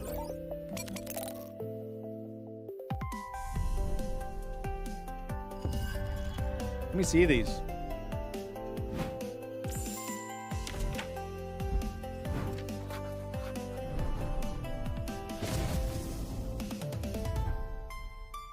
Katya Sable. You hear that? That's the sound of business booming. Looks like someone can't pay their loss. Come, boys. Let's show them how the house always wins. Fangsy Fido. Something doesn't add up here. This feels too staged. Every clue is a piece of the puzzle. I just need to find out which pieces are lies.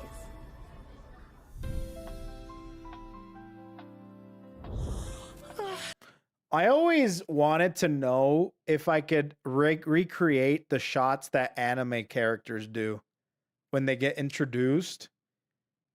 You know what I mean? Like, all of a sudden the camera pans to me and I'm just like, oh, I didn't see you there. I didn't see you there. Oh. Yeah, you just over there, you know? Like, they're just sometimes they're so TBF, like, you already did that one on Faith's Twitter. Like, oh, hi, how's it going? Need to find out which pieces You are know?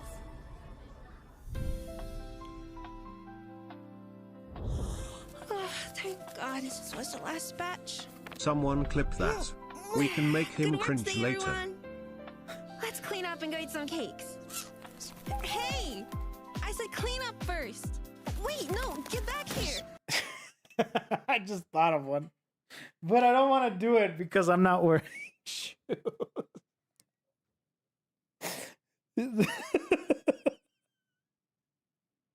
What if there was one that was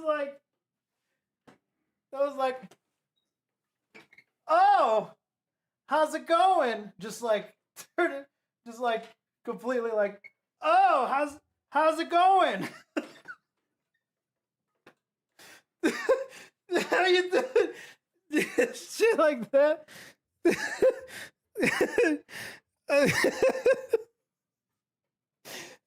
Oh, hey, I said clean up first. Get back here.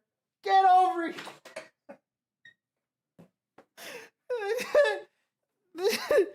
Oh man. Just like recreate the most stupidest poses that anime characters do, bro. Oh. Anyways. Oh, whoa. My song will be heard by those who abuse and betray. She looks like a Code Vein character. No one will hurt me, the ones I love, or anyone else like that ever again. Even if it means everything else.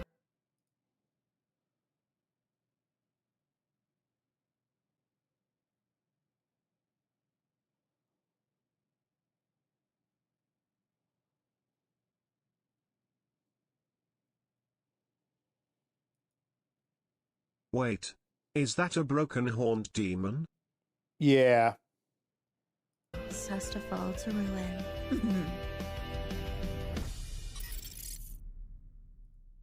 That is the first time.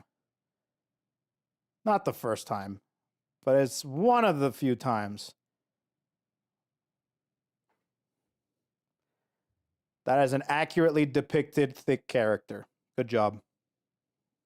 Ain't no one looking at the horns. That's like the magician sleight of hand thing, you know? It's like distract you with this, but in actuality, I'm doing this, you know? Oh, is that a broken horn? You know? Anyways, cool. Nice. This is a Variance project, and they debut on the 19th and the 20th. Cool. What color were her eyes? I'll be honest, I have no fucking clue. I have no clue, dude. I have no clue. Whoa! Nikkei. I haven't even seen a lot of Nikkei in a while.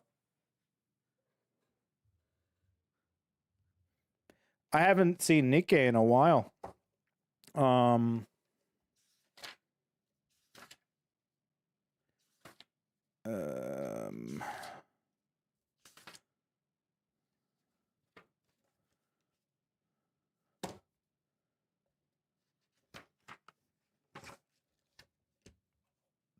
Ugh.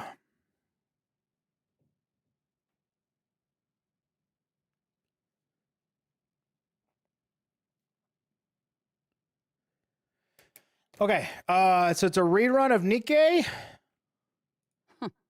You guys did a great job out there. Whoa. Damn. So it's a, I always was bummed because I got 2B on my first 10 roll and I got 2 copies of her. That shit was awesome. That's the last time I played Nikkei actually. And I was bummed because even though I got the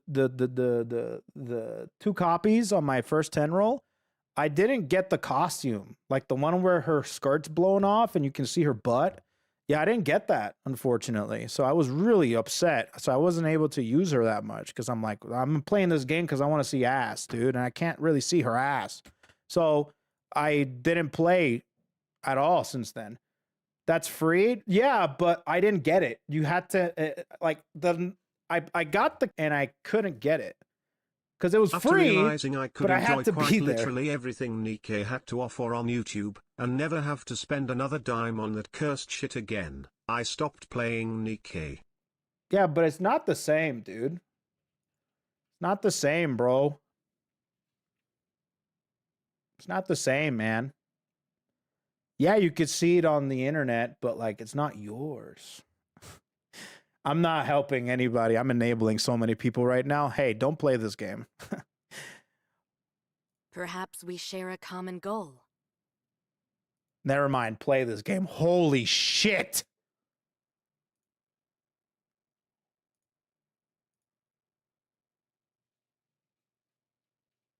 Do you see the amount of... Bro, the PSI on this strap right here must be like insanely high, bro. As soon as like you clip off, like this is like one Krispy Kreme away from just this strap going and flying off, right? Oh my God, dude. So I might go back to Nikke.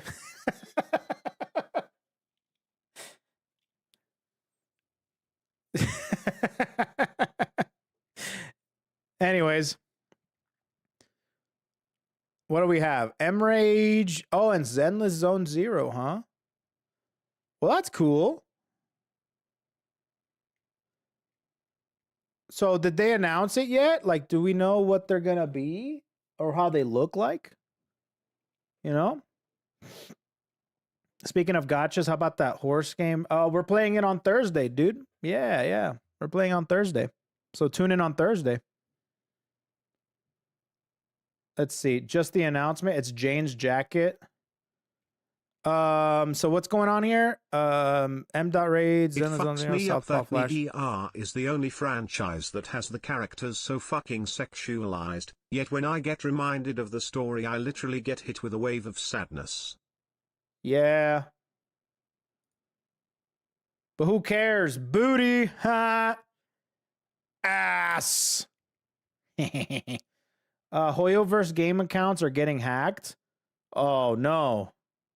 Anyways, I haven't played a Hoyo game in so long. Isn't she an android? Who? Her? Yeah, she is. Let's see here. Yeah, so what's Southpaw Flash? We gonna be twins. What does that mean?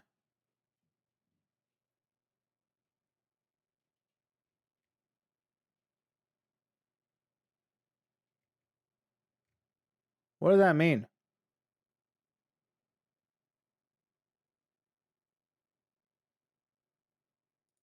I don't know.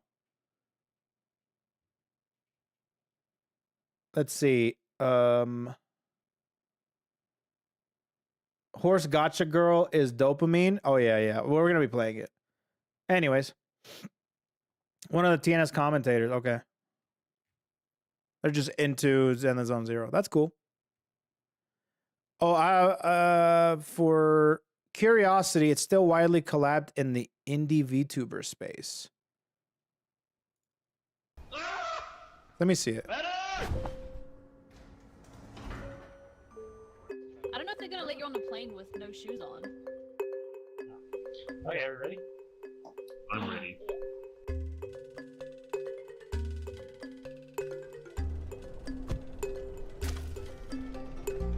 Okay, Nick? Yeah.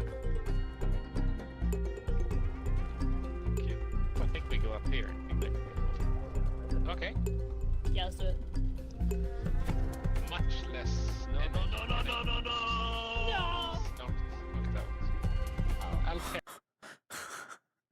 I'll be honest with you. This seems like a very calm, collected no. I feel like I would be like good or like gut-wrenchingly screaming. I'll carry you. So is it 3 players?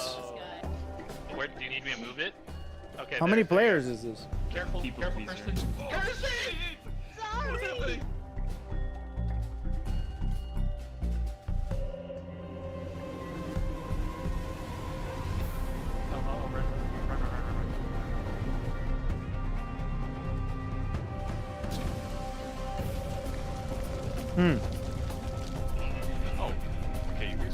Damn, volcanoes.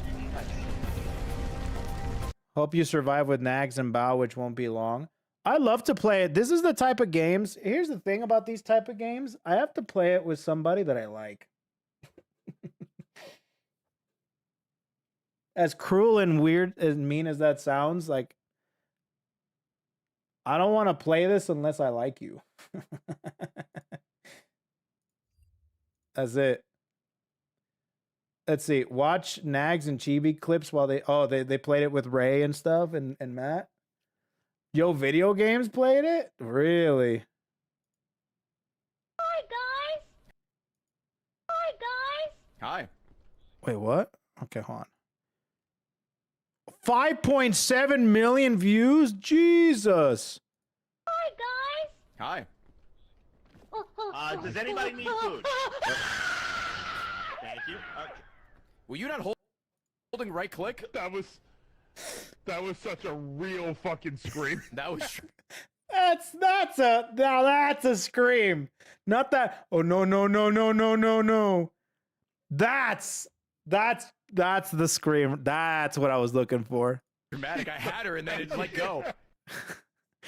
You know, I hate these type of games because what was that one movie I watched? I watched a movie called like Zero Climate, or I don't know, some stupid movie where it was these guys climbing at the beginning of the movie and then something traumatic happened and like one of them slipped and fell and died. I still have PTSD about that movie, and I would hate this type of game. But like I said, if I would play with people that I like. Was Stallone in it? I can't remember, dude. Not Cliffhanger. Was it Cliffhanger? Oh, it might have been Vertical Limit. I think that was it. I think it was Vertical Limit. Hold on, let me look it up. Vertical Limit. That's the one. Yeah. That's the one. If you die in this game, you turn into a ghost that can follow and spectate other players. That's pretty good. Okay, so, all right. Pretty funny. It's pretty funny. Oh, yeah. So, oh, man. So I found out about this. So, yeah, I guess Street Fighter is having a collab with a K-pop group. I've never heard of aespa, but Jury's getting a collab costume. And this was the costume that got leaked. So, for those of you that don't know, but the Jury's outfit in Street Fighter 6 got leaked a while ago. Weird leak. And now this is what we're getting. That's what it is. So I think I'm going to play Street Fighter 6 again. I'm sorry for your loss. Oh, I'm actually one of the people that's celebrating that, okay? I don't want her to have no shoes because they made it so fucking gross when she starts looking at her bare ass feet in a way that makes me want to throw up. So now, whenever she looks at her shoes, I can at least say that, oh, she's admiring her J's or whatever people say these days.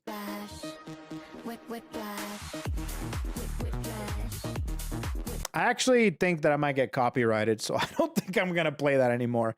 But yeah, Jury's getting a new outfit. It looks really good. Looks really good.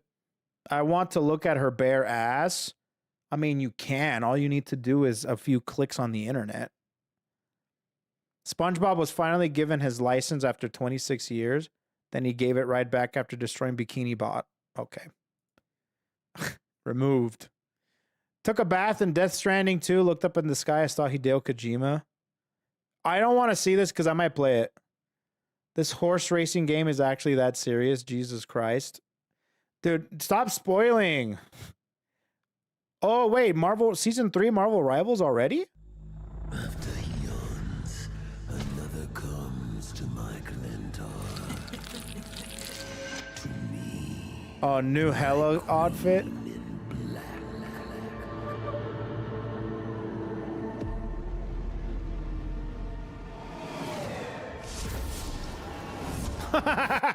It's Phoenix?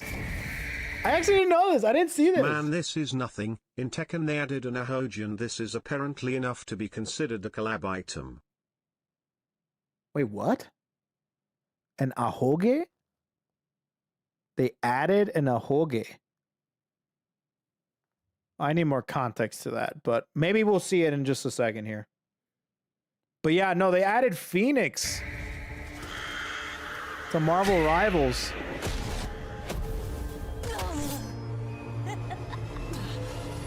He can't control it. Oh, Blade?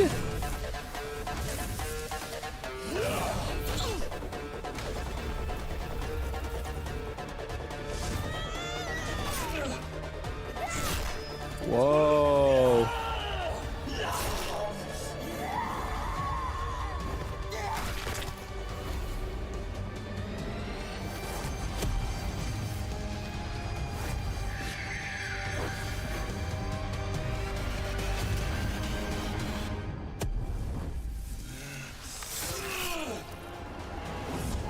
Well, that's cool.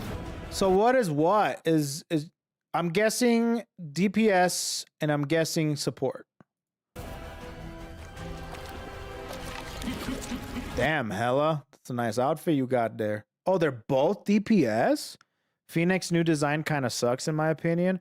Dude, do you know what that means though, right? The alts are gonna go so hard, bro. We're gonna get the sickest alt in the game. Null is coming, and time will spiral into darkness.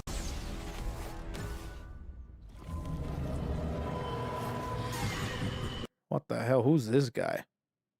They don't? I checked them? Man, they broke the sacred rule, huh? So they're not good?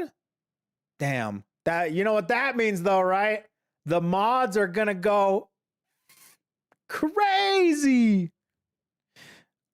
Okay. That's Null. I don't know who Null is actually. But that's cool that they have Blade and they have Phoenix. I don't like how Blade looks here. What happened to his other design? Yeah, I like this one. I like this one. The Kiara Phoenix mod. Yeah, dude. The boss man of all symbiotes. The god that created the symbiotes. Oh, shit. I didn't even think about that. It's a skin. Oh, that makes sense.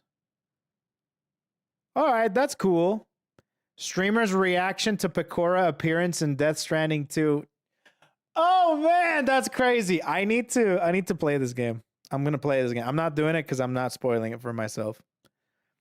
Saba becomes the first VTuber to complete the trinity of golden play buttons. Yeah, she has 3 golden play buttons. Crazy, right? You're right. GG Iron Fist and Kiara Phoenix mods. Yeah, dude. You can wear full crocodile suit to blend in the environment. Stop spoiling it for me, Dexerto. Jeez. As someone who mainly watched OGGX, Arc 5, Yu-Gi-Oh! What the hell is the state of the game that turns 10 minutes plus minutes each? What's going on here? Gold sarcophagus, 3 black holes, and a red reboot. And you're going second. What are they playing? Azamina.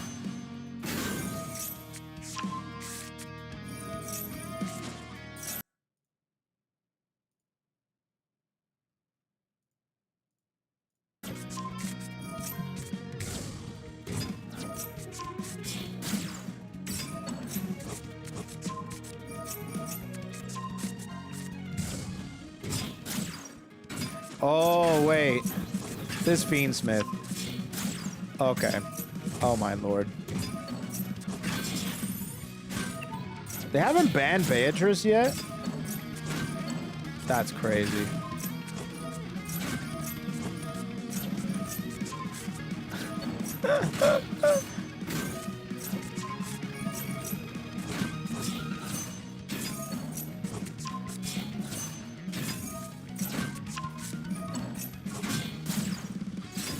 Oh, Beatrice is banned in Master Duel? Dear God, bro. Baron. Wow. Lightning. Oh my God. He's about to kill that board, dude.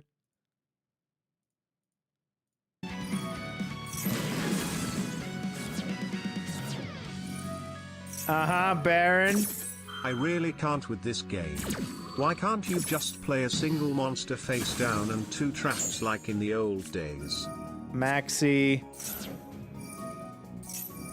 Yeah, negate. And then what? Like, you can bounce with this, but... Oh, that sucks. Oh, that sucks.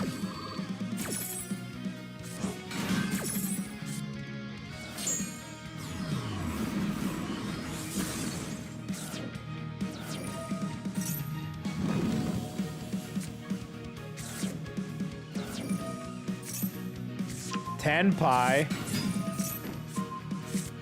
Uh-oh. Oh, wow.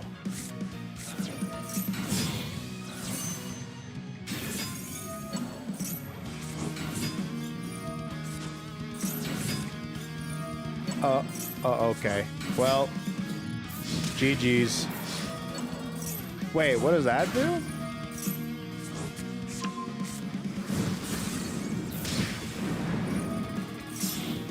I think they're dead.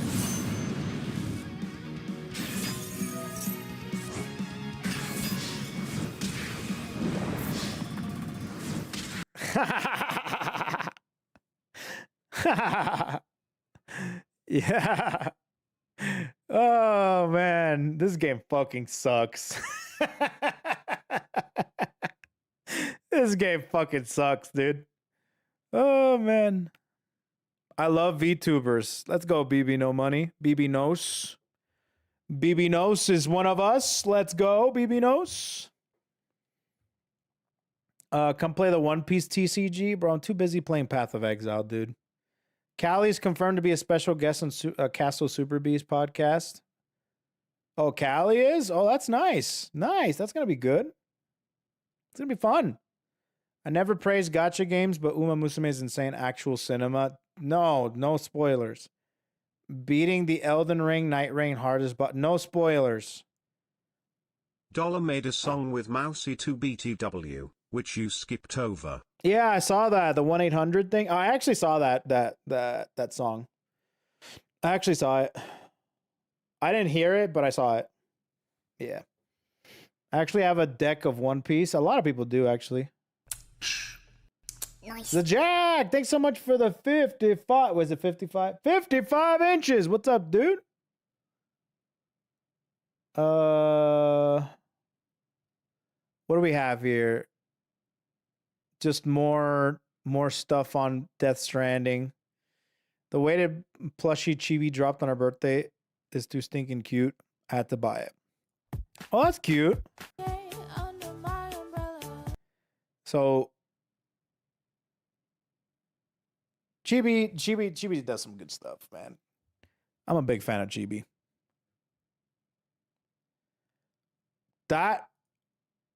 What? Wait. Hold on. Oh, these are giant Hololive Chibi plushes? Wow.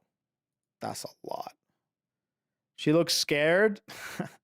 I'll be honest, this person probably doesn't even know anything about Hololive, and they just called her in to model. It's like, just sit there. And she's terrified. I would be too. True and real before and after. Wow. Dear God. Suicified, huh? Suicified. Oh, Christopher Reesified! 5 gifted subs to the chat room. Thank you. W gifted subs. Whoever has the space for that many giant plushes, send me Bitcoin. Send me some Bitcoin. They have everything Suisse, including the Converse, dude. Those Converse are crazy. And they have other Hololive merch here too. And then Daco coming in with the tier 2 53 inches W tier 2 sub. Let's go, dude. Thank you so much for that, brother. Bro, I'm getting copyrighted every time you guys sub with a tier 2. So do me a favor, upgrade to tier 3 or downgrade to tier 1. Do me that solid, please. I know I can take out the Pedro song, but I don't know. Shut up, Miko. Yo, Shifty Sauron with the tier 1. Actually, that's a membership. Oh, membership on YouTube. What's up, dude? Thanks so much, my friend, for subscribing to the YouTube, the membership. Much love, dude. Anyways. Oh, more stuff. What is this? Oh, this we already saw this. Recycled. Today's date, July 2nd, is officially closer to the year 2050 than the year 2000. I get it. I'm old.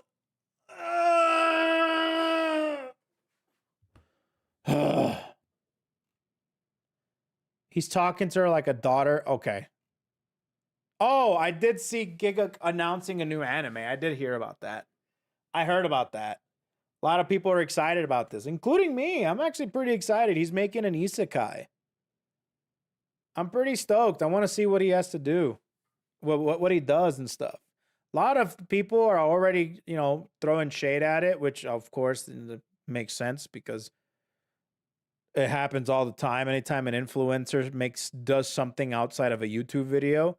But I do think that he could do pretty well. And I would like to hear what goes on behind the scenes as to making an anime.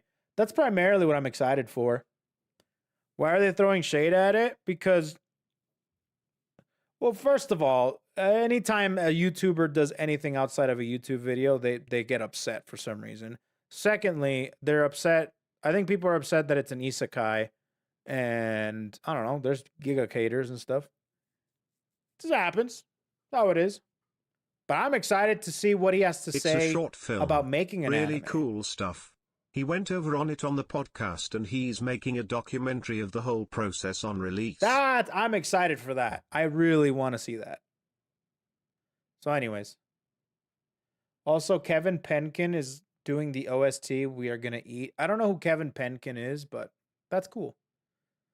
Oh, this is it, huh? I'm not going to see it in case I get copyrighted. I really hope that I can see it on stream, but it looks cool. It looks cool. Ban. Pretty cool. I mean, he's the isekai fan, so of course it's going to be an isekai, right? Oh, he made the Made in Abyss OST. God, that was a beautiful OST. One Piece and the Dodgers?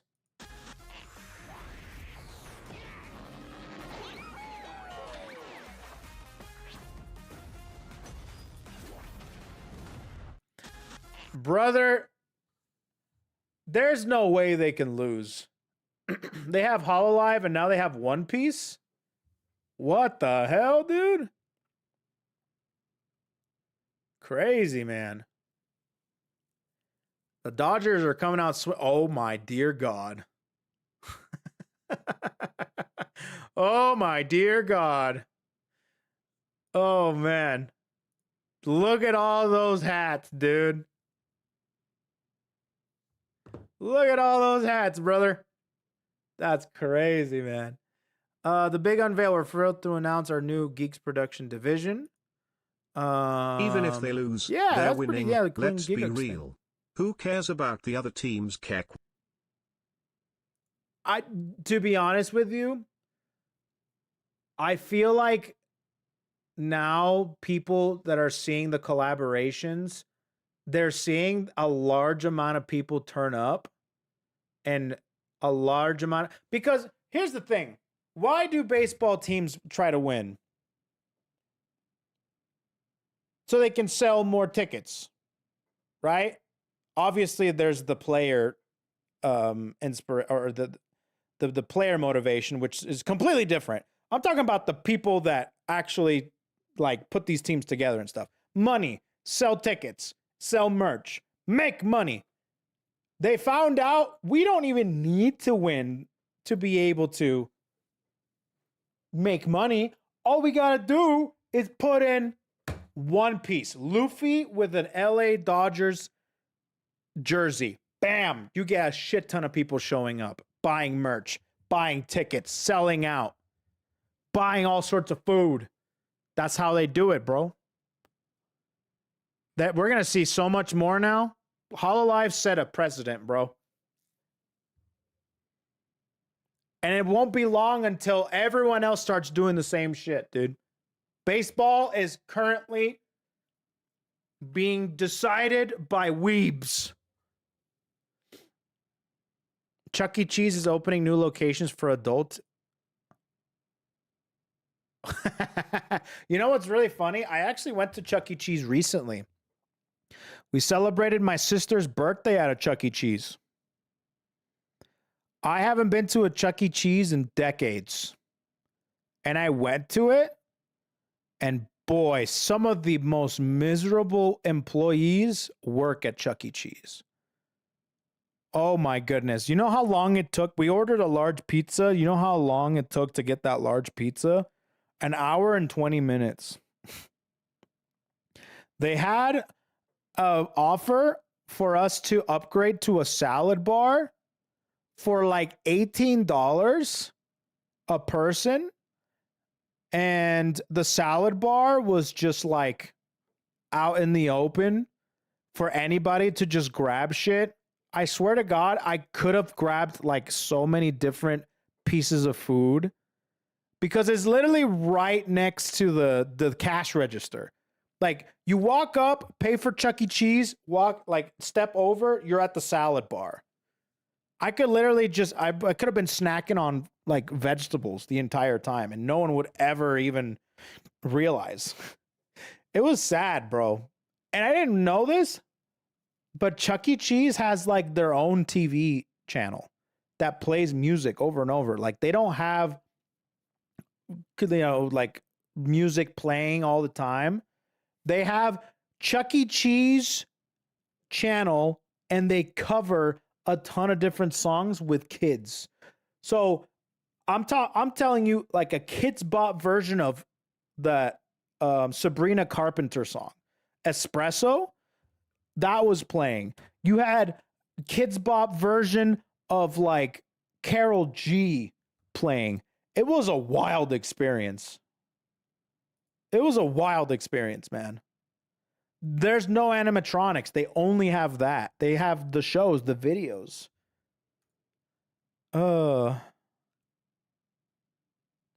Anyways, what do we have? Don't care. A triangle wheel on a four-wheeler? What the hell? No Kendrick Lamar? No. No.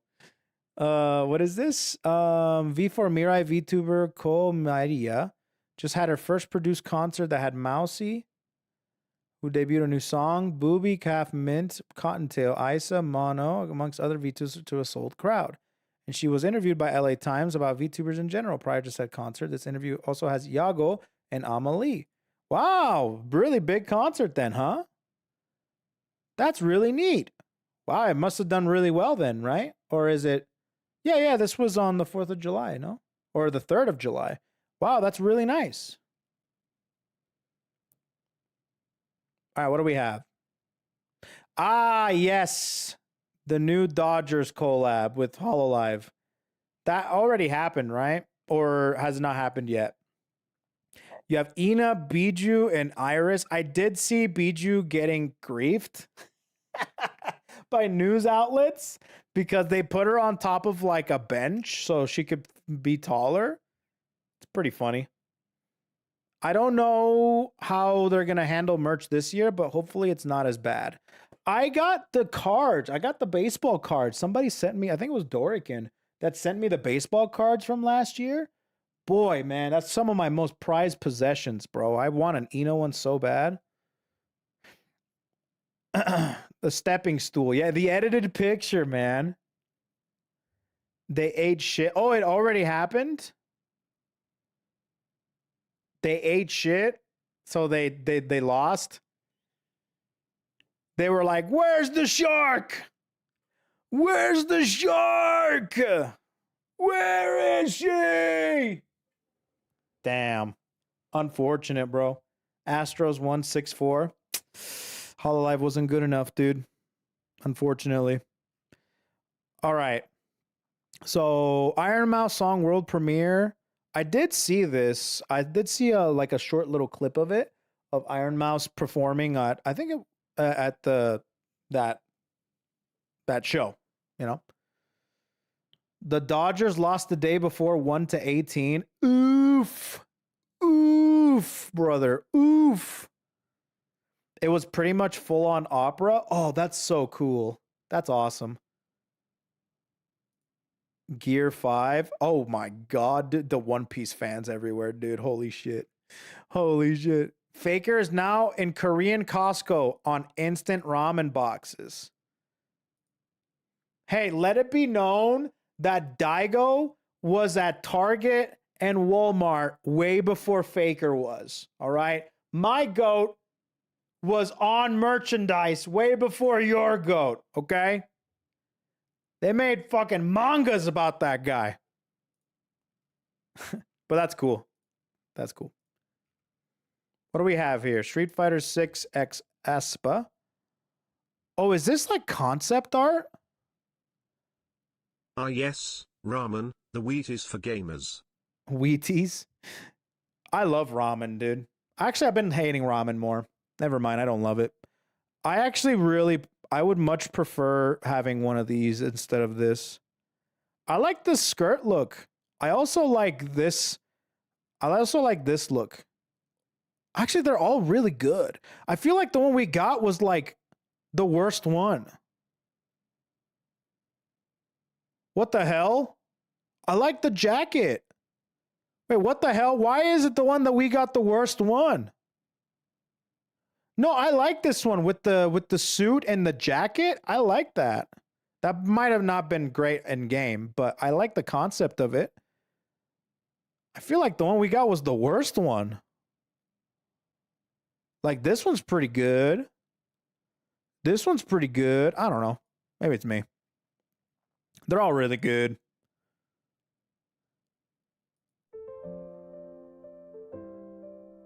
Yubari-re-chan.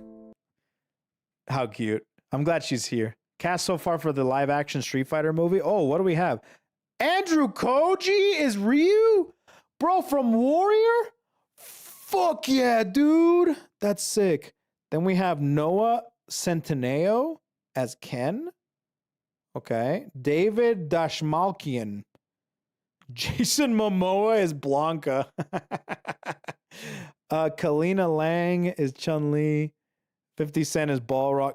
Andrew Scholl is Dan Hibiki.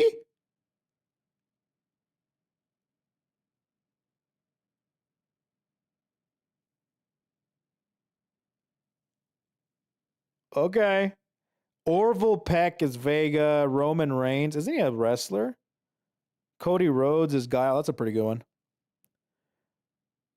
Racehorse Haru Urara is going viral over a decade after her last race because horse racing gacha game Uma Musume turned into an anime girl. I mean, I'd pay to see Andrew Shuckles get his ass beat, though. Me too, brother. Me too, brother. The real Haru Urara never won a race, but players are doing everything they can to win with her despite devs giving her terrible stats.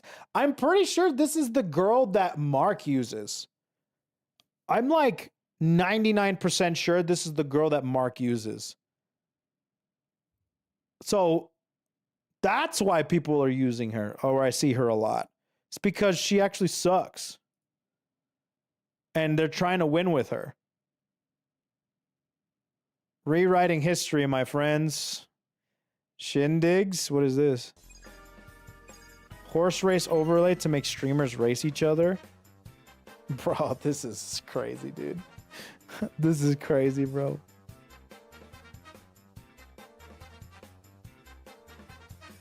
Mark uses everyone though. He uses everyone, but he loves this bitch.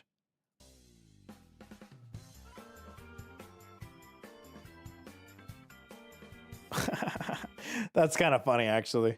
That's pretty cool, man. Speed is based on chat speed? What? How do Urara also the name of a Yu-Gi-Oh card? No, I have no clue what it is. She's like a poster child you can feel bad for and have low expectations about, but still find adorable. Yeah, dude. Okay, what the hell? Okay. Yeah, that's fine.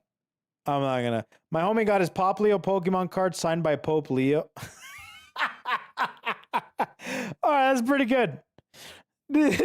Yo, that's actually pretty good. I like that. That's pretty good, man. Pop Leo is by Pope Leo. Pope Leo signed a Pop Leo Pokemon card. That guy is a legend, bro. I successfully fulfilled my important role of throwing the first pitch. Oh, he threw the first pitch. That's cute. Oh my God. You got Chupa Chupa Chupa. And then you had, oh God, don't tell me.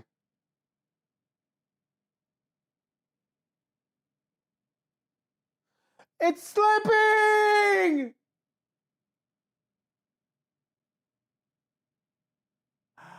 Ah, it's slipping!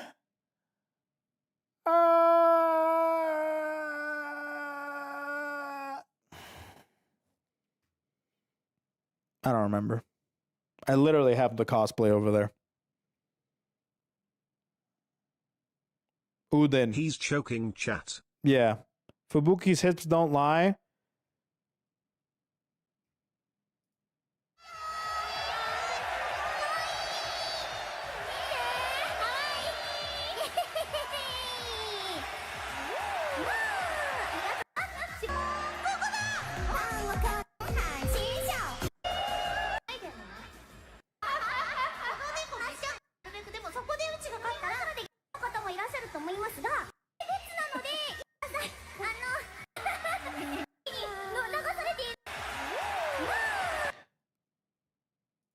Bro, I'm not gonna say anything. I'm a hip gatekeeper. I'm a hips gatekeeper, So dude. Koi, how dog shit were those hips? Shut up! Don't read my mind. I'm not gonna say anything. Because those were dog shit. I'm not saying anything. Or That's so fox cute. shit This kept. is a cute one right here. These are cute. These are cute. I'm tired of these ex-VTubers hips don't lie and then shows the most basic hip movements. You're gonna make me say something. But yeah. All right, anyways. Holonatsu?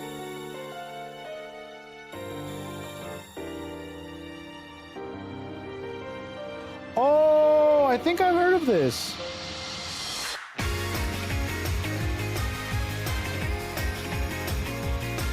Yeah, it's like a special event, right? W outfits. Man, all the outfits are so good looking, man. Oh, by the way, Premiere 2 having a kid. What the hell am I freaking... Why am I skip over this? That's right, you're going to be the best Uma Musume trainer the world has ever seen. Shh, league is a bad word here. Pete's fun. Pete's fun, man. Advent Bondage? Yo, chill. Guilty Gear Strive producer, Eyes new BlazBlue.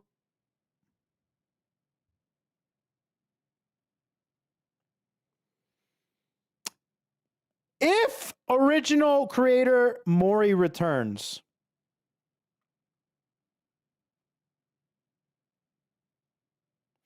Okay. Don't give us hope like that. Are they talking about a show or are they talking about a game?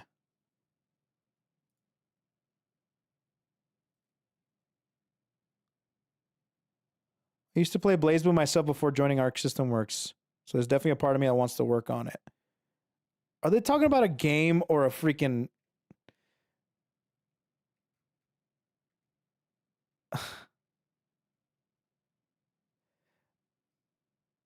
It's finally Guilty Gear Universe. The legacy of BlazBlue isn't being ignored, judging by the smile on his face. Miyauchi-san was likely thinking about past BlazBlue memories. I hope he gets to work with Mori-san.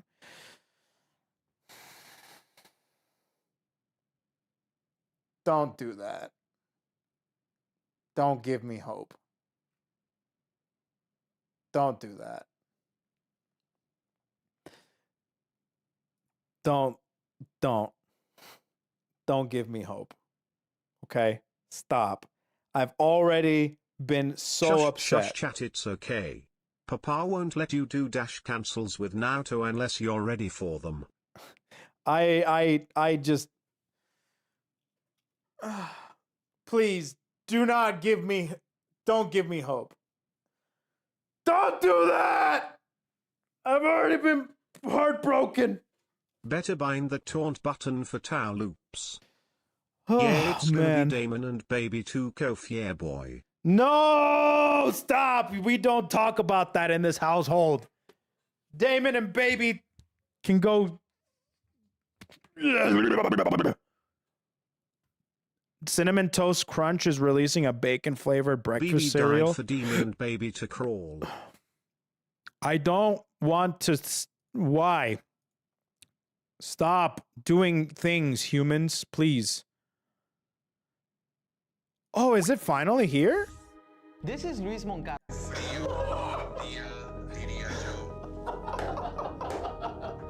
Bro, that's amazing. No, that's crazy. You gotta make me cry, bro. You gave me his voice. Yeah. It was like I just tried to solve it. Spanish. That is a beautiful thing. Like, it touched my heart right now to hear his voice in Spanish. If my grandma was alive, she only spoke Spanish, she would have cried.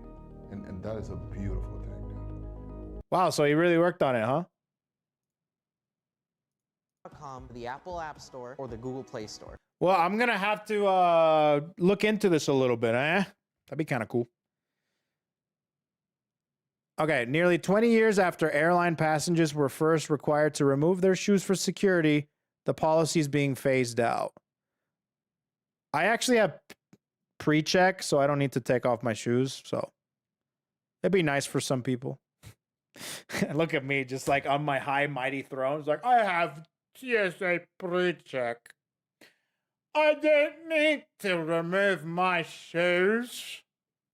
That is for peasants.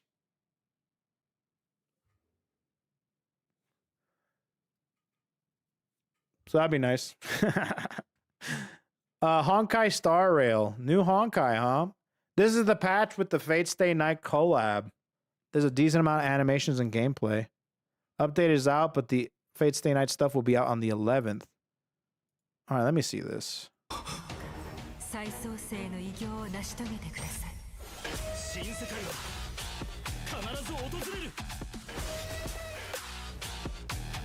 Check if you still have it. I have it for 5 years.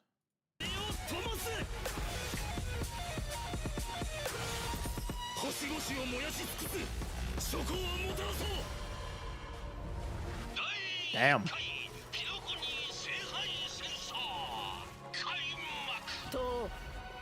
Damn, look at her. There she is.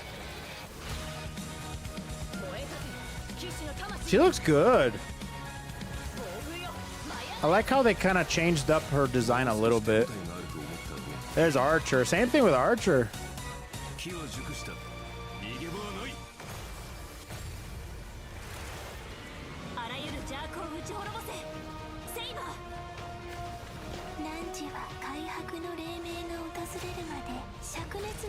So was that, did I see Lancer there?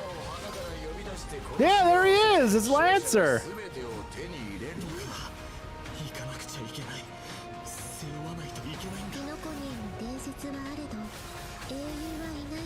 Oh, this looks awesome, dude.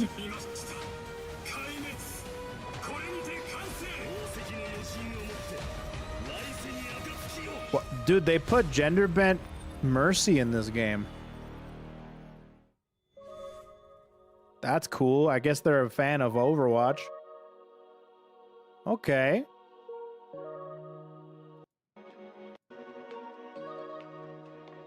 Wow, look at that. That's cool, man. I do like that Saber's in. I like Saber a lot. Saber's cool, man. All Archer's free for logging in. Okay. She only pulls it out for the ult. I hate that Excalibur's hidden. Yeah, that's like the thing, you know, like she always keeps it hidden until she pulls out the ult. It's always been, that's how it is. Ubisoft makes unpopular changes to ULA. Man. The sky is blue. Grass is green. Wow. What's new? Give me the obvious, huh?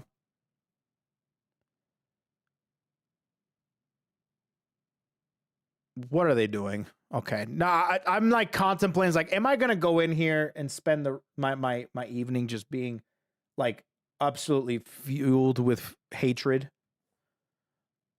Changes to to the EULA, which adds concerning requirements to the license holders. This news comes amidst a slew of controversy from the publisher. So what's happening? New Ubisoft ULA requires users to destroy games. Stop Killing Games is over 1 million signatures and growing, indicating there's a strong desire for the industry to change. Yep, I know about that. This new EULA... okay. This EULA alteration...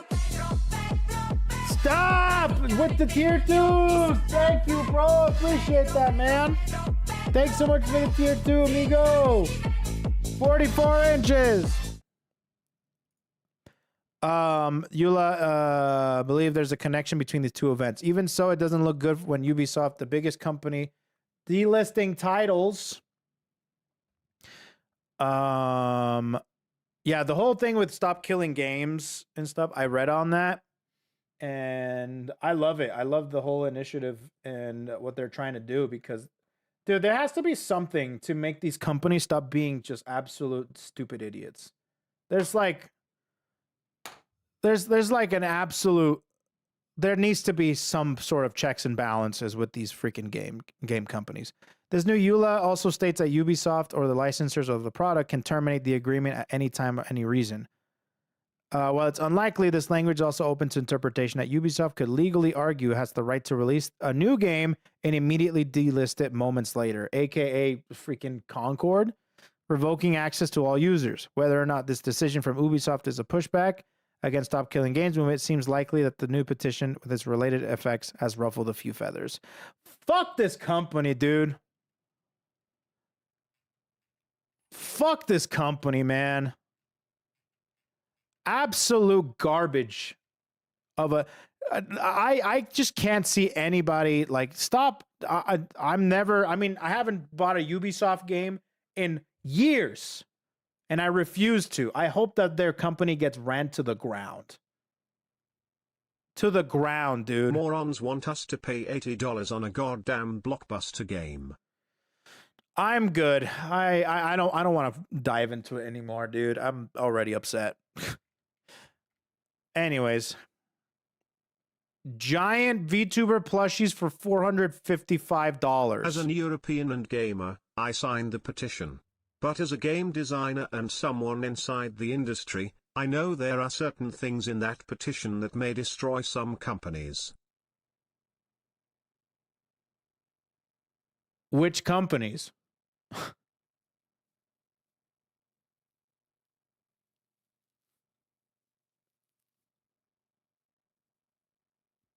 Which companies? I'm curious. Smaller ones? Indies? I'm not well versed enough to know exactly what's going on inside of it, but I just like the initiative of game companies stop being like absolute fucking morons. I just like that.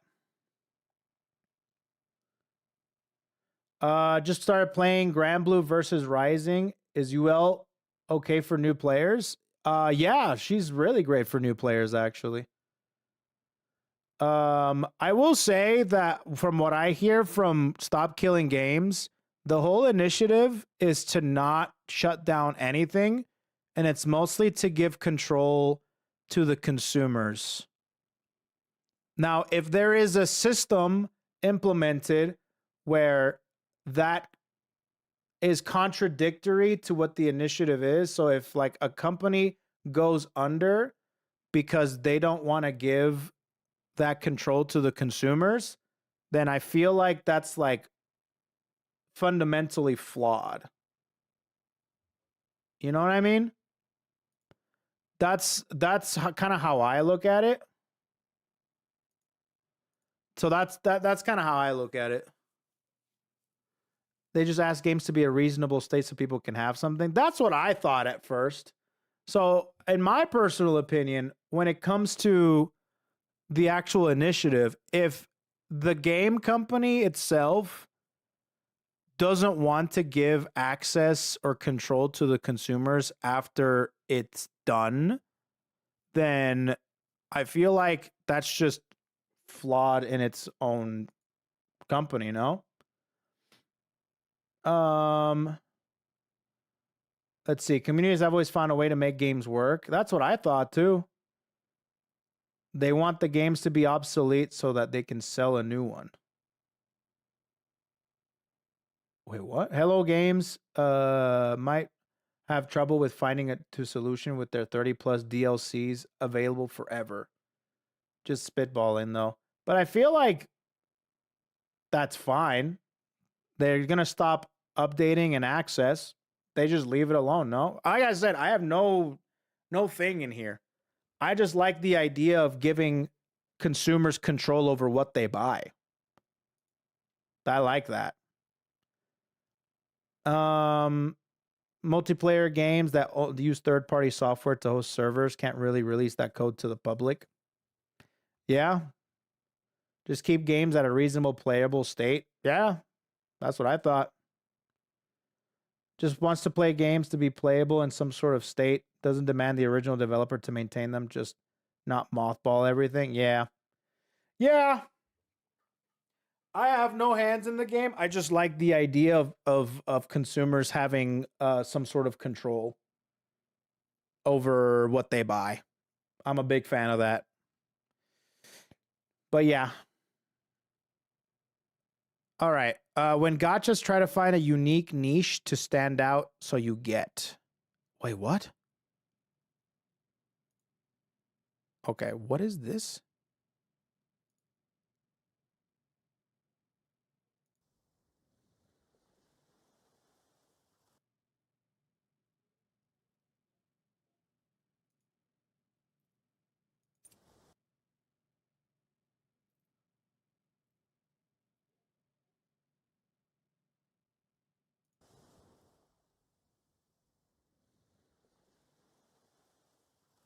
Shut up,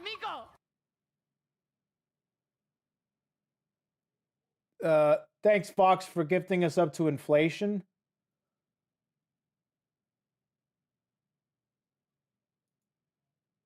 So what games is this? Asking for a friend.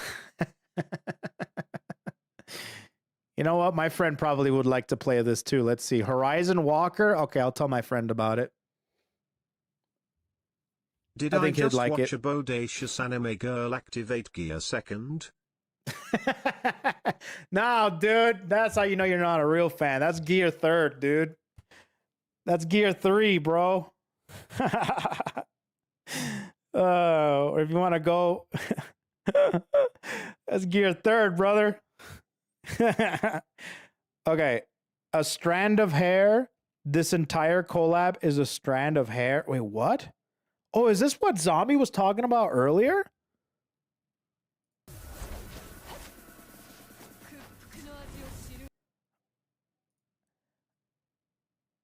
Atelier Yumiya and Tekken 8 collab. Put Yumiya's iconic hair on your favorite character. Get it and more in the free section of the Tekken shop starting July 8th for a limited time.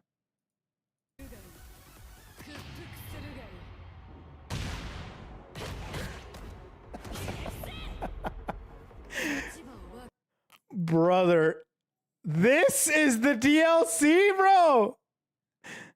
This is the collab for Atelier.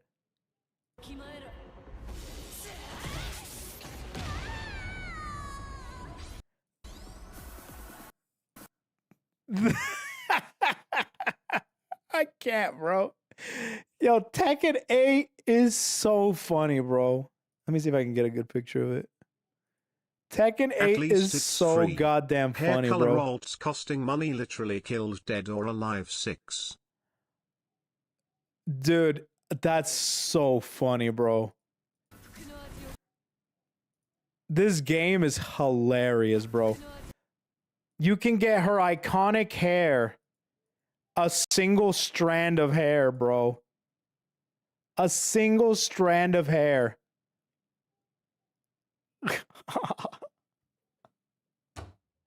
We're like grasping at straws, dude. We're like, what can we do? How the fuck do you make a trailer for a collab that only features what? 3 seconds of the hair on screen. On a 15-second trailer? How? Oh, man. I can't, dude. Oh. Give it to Heihachi. It's just a fucking antenna. Okay. Whatever, dude. Pocket debut announcement? Also, by the way, Yumiya gets a whole ass rain of fit, rage art, and Heihachi slime fight. Bro. Wait, does that say more on the... That just says on the devs, bro. Like, the devs are like, dude, we got the go-ahead for the Reina outfit and the Reina rage art. Let's go, guys. Let's get some really nice DLC for our Atelier Yumiya fans, okay? And then the Tekken 8 devs are like, dude, guess what we just got? Atelier Yumiya rights. So we can add her to the game. And everyone's just like, who? And they showed the pictures like, I mean, do we have to? It's like, yeah, we just got the rights. I mean, they're putting our stuff into their game. What? I mean, like, I'm already so caught up on other projects. Can I just put in her hair? That'll be good enough, right? They're like, sure, we just need something, okay? And then they come back with this. Like, I thought you said you were going to do her hair. Like, I did. Hair, singular. Oh, you were talking about her hairstyle. Oh, well, I didn't know. I thought you were talking about her singular hair. They're like, oh, we don't have any time for this. Just send it out. Literally how it played out, dude. Literally how it played out. What are we talking about? We're talking about the Tekken 8 and Atelier Yumiya collab that came out. It's a literal single strand of hair for your character in Tekken 8. Shit is funny. At least it's free. No, watch this. If we take this one hair and just scale it up, it's like it's a bunch of hairs. Nag brain. Now we're thinking video game devs, right? Yeah, we're a couple of video game devs ourselves. Let's go, dude. At least it's free, dude. You know what else is free? I could literally shit right on the game. Here's the shit DLC. People would be like, at least it's free. How fucked up does your game have to be to introduce literal piece of shit DLC collaboration and say, at least it's free? Like, think about that. Your game has to be so bad that they could introduce the dumbest thing, and you, as the consumer of the game, are so hopped up on copium because of what the game has given you that you have to say, at least it's free.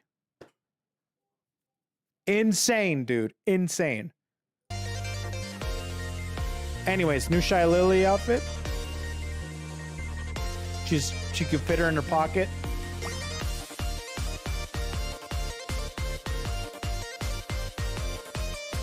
Pocket-sized Shy Lily.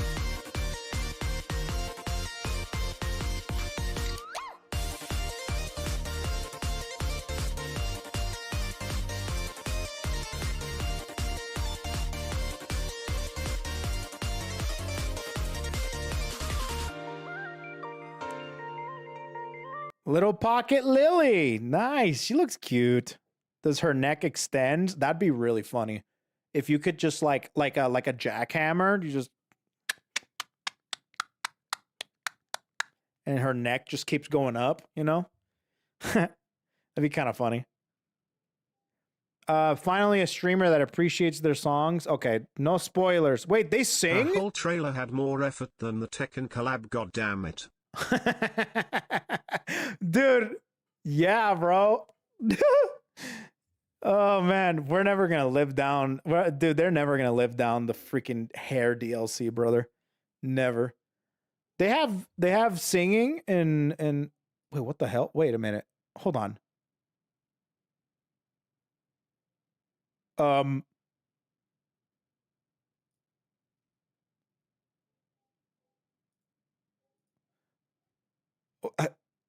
Everything is learning about Goldship and falling in love, but did you know that she sang Uma Pyoi Densetsu with Hololive JP members? Huh. Yeah, this is like, I saw this and I'm like, one of these things just doesn't belong here. You know, like that type of thing. She's just showing up. That'd be really funny if Goldship just showed up in random places. I don't know. Everyone's saying that Goldship is like a bitch. And she's just everywhere. She's like the Neko arc of Uma Musume. So I'm expecting this to, I don't know, you know? Pacquiao versus Fillion. Nice. That should be fun. Based in Horsepilled, Italian jockey Duramente took home the Uma Musume version of his horse. Oh, that's cute. See, that's cute. That's cool. I like that. I think that's cool. That's cool. Ina made us witness Uda. Okay, no, we're not doing that. Stop spoiling shit.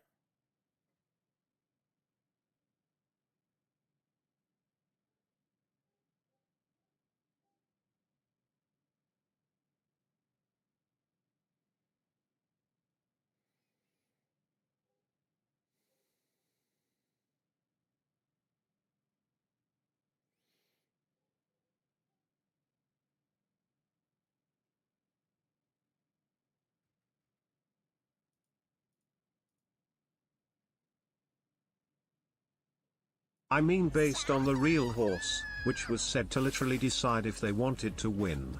Cause they'd literally pull wins out of their ass from last place. Holy shit.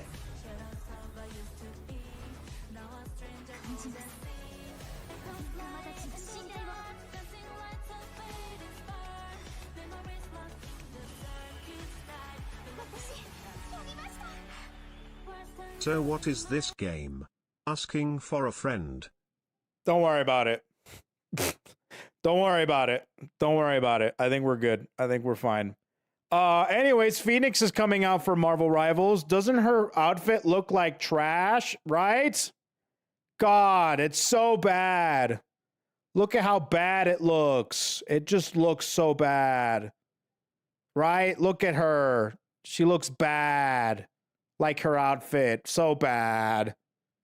So bad. Brown Dusk 2 stream when dink donk. Never, dude. When I start streaming on OnlyFans, maybe. Look how bad. Yeah. Honestly, I So don't think bad. it's that bad. Can we personally. return to the soft core porn? No. And I was holding back. Oh, she looks fun. Wait, what the hell? You get like an avatar waifu? What? Psychic shift. Cosmic flame. Whoa. Turning up the heat.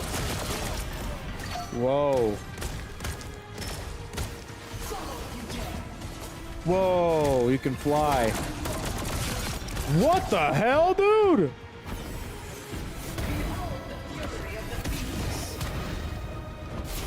What does her ult do? You are nothing.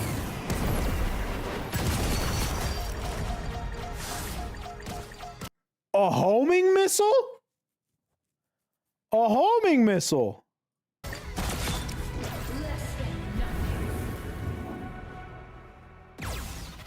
Whoa, dude. That's cool, dude. Why does she have a stand? I don't know. That's a good question. Let's see. The iconic movie Rush Hour now comes with a content warning because of Gen Z. Jackie better say the N-word in Rush Hour 4. Well, there is no Rush Hour 4, right? Wait, hold on a minute. So Rush Hour now has a warning saying that it's offensive and outdated. Okay, two things, okay? First and foremost, I'd rather have this than have them outright censor the movie. Because there's actually some director's cuts on streaming that cuts out entire scenes. So I actually prefer this over them completely editing the movie, personally. Secondly, Rush Hour had some top tier racism, bro. That shit had literal top tier racism, bro. But that's what made it so fucking funny. Okay? So I understand this. At the same time, do I care at all about this warning? No. I don't care about this warning. Just don't touch the movie. I can literally I could close my eyes and this doesn't exist. Right? I don't give a shit. You know what I mean? Like I'd close my eyes and this warning doesn't exist. I don't give a shit, bro. I love this. Just don't idea change that my Gens movie. is super easily offended, like our childhood wasn't spent on Call of Duty MW2. Let's see. Only the non-black and Asian people will get mad. Black and Asian love this movie. This is literally one of my favorite movies of all time, and I still come back to this movie and I have like the best time ever, dude. It's like one of my favorite movies ever. I don't give a shit. Who cares, dude? Who cares, bro? However, if this movie were to release in today's day and age, it would not do very well. The fact that it came out back in the day is the reason why people love it. I love this movie. You know? Where's Ricky Tang? Anyways, I love this movie. I don't give a fuck about this freaking warning. Who cares, dude? Close my eyes and it's gone. The player base for Uma Musume is growing after launch. Horse memes and lore are too powerful. That's awesome. What the hell? No lube, no protection, all night. Oh, okay, this is a horny. There is a Rush Hour 4 in development, BTW. Also, you said you would maybe do Nightrain today on stream. Will you be playing on stream with us or off stream? Also, to defend Gen Z, there is a divide in Gen Z. The side where it's actual baby mode and wants to cancel everything and shit, and the other side that's closer to 90s and early 2000s who are usually based and not iPad babies. Damn, dude. Nice essay. Nice essay. Yeah, we can play some Night Rain on stream. Do you guys want to play Night Rain on stream? Bro said in development, like that shit is a video game.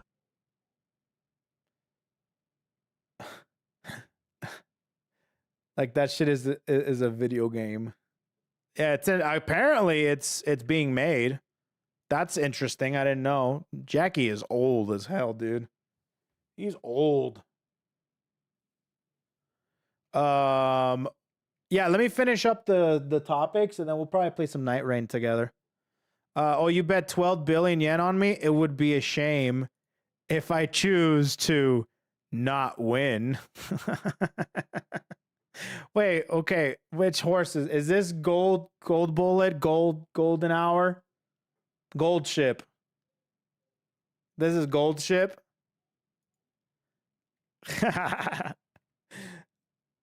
It would be a shame if I choose to not win. Oh man, that's funny. Crazy to think that Ironclad's pose from Slay the Spire is literally Hakumen's pose. Oh, I'm glad I'm not the only one that realized that, dude. Because yeah, man, I love Slay the Spire, and when I saw this mother Pfeiffer dude, I'm like, yeah, that's Hakumen. That's Hakumen. That's awesome. Look at that. Those with keen eye, probably it's the Ironclad, the same pose as Hakumen. Isn't that awesome? BTW, since we talked about Peak, Sab and Doobie are doing a Peak collab. When? Sabadoo, bye. Sabadoobie? Sabadabadoobie? Sabadabadoobie? New Ghost of Yote. I haven't played the original Ghost of Tsushima, so I don't know anything about it. Oh, wait. Let me see the cosmetics for season 3. Any good ones? Whoa. All right, that one's kind of nice. That one, I like that one. Bro looks like Shy Lily. It's not great. It's not great, but it's not terrible. Anything else? Symbiote Raccoon is kind of cool. Flora? Oh, this is Groot. Jean Grey. Huh. Okay. Phoenix Diamond. Oh, that's a nice one. That's a nice one. That's like her original, right? But a different color. Ooh, that one's not. Oh! How have I not been playing Marvel Rivals? Okay, that's fine. That's not bad. That's pretty good. Sonic Racing Cross Worlds, but with SpongeBob. Mario Kart. Smash. Get Chibi, Nags, Bow, all the psychos. My multiplayer prison escape game, Cuff Bus, is coming out in a few months. Oh yeah, this one. Get Chibi, Nags, and Bow. That'd be kind of fun. Oh yeah, the first Kazan. I heard a lot of people were playing this. I think it was Godoy that was playing it. Is it pretty good? You guys like it? Is it pretty good? Oh, this is a female version. Oh, cool. I can play a waifu? Finally, I can play the game. These three are doing something to my brain. So people are thirsting over ERB, Crony, and Narissa? Yeah, that sounds about right. That sounds about right. That sounds about right. Let's see. Yeah, looking straight up, dude. You should finish the Hololive summer video. Okay. All right, let's see the full thing. I thought it was just a few of them. All right, I'll see the full thing. Let's react to the full thing.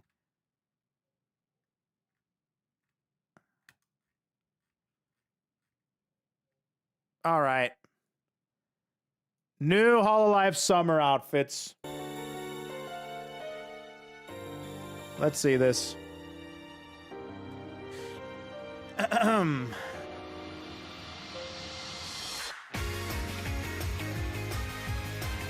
All of them look super cute, dude. Matsuri, Fubuki, Hachima, Choco. Then you have Fubuki, Korone, Okayu, Mio. Then you have Noelle. Yeah, basically they're going by generations. So this is fantasy here. So you have Noelle, Marin, Pecora, and Flair. Gen 4, you got Luna, Toa, Watame, and Kanata. Cool. This is more like New Year's Eve. 5th Gen Nepolabo. Cute, cute. You got Lami, Polka, Nene, and Botan. Very cute. Damn, going to the water park, are we? You got Laplas and Coyote. You got Louis. All of them are looking great, dude. Indonesia as well, so everyone's getting some. Okay. Pretty cool, pretty cool. Pretty cool, pretty cool. Very cute, going to the pool. And you have Gen 1. Man, it's so small now, chat. It's so small now. Cool. Kiwawa, Ina, Cali, looking good. Then you got Iris. Them two, they're also looking small, guys. What the hell? And then Crony, Iris, and Bay. Bay looks interesting. What the hell's wrong with her face? Oh, is she having a brain freeze? Is that why? Yeah, Crony looks pretty great.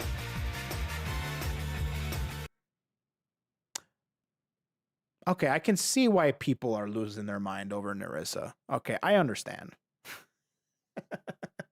I get it. All right. I understand. I understand. Then you have, damn, no one talking about Rauda though? Hello? God damn, They're technically Rauda. smaller because Iris wasn't part of Gen 2 originally, lol. Yeah, but then 2 left. Yeah. The outfit's been floating around since she debuted. Really? Looks great, dude. ERB looks awesome, though. I love the glasses, the jacket. Oh, the sleeve? Damn, ERB, looking good, chica. Aha. Very cute. Yep, summer event. You gonna cosplay that outfit? No, I'm gonna do the regular ERB outfit. The regular ERB outfit. Not bad, not bad.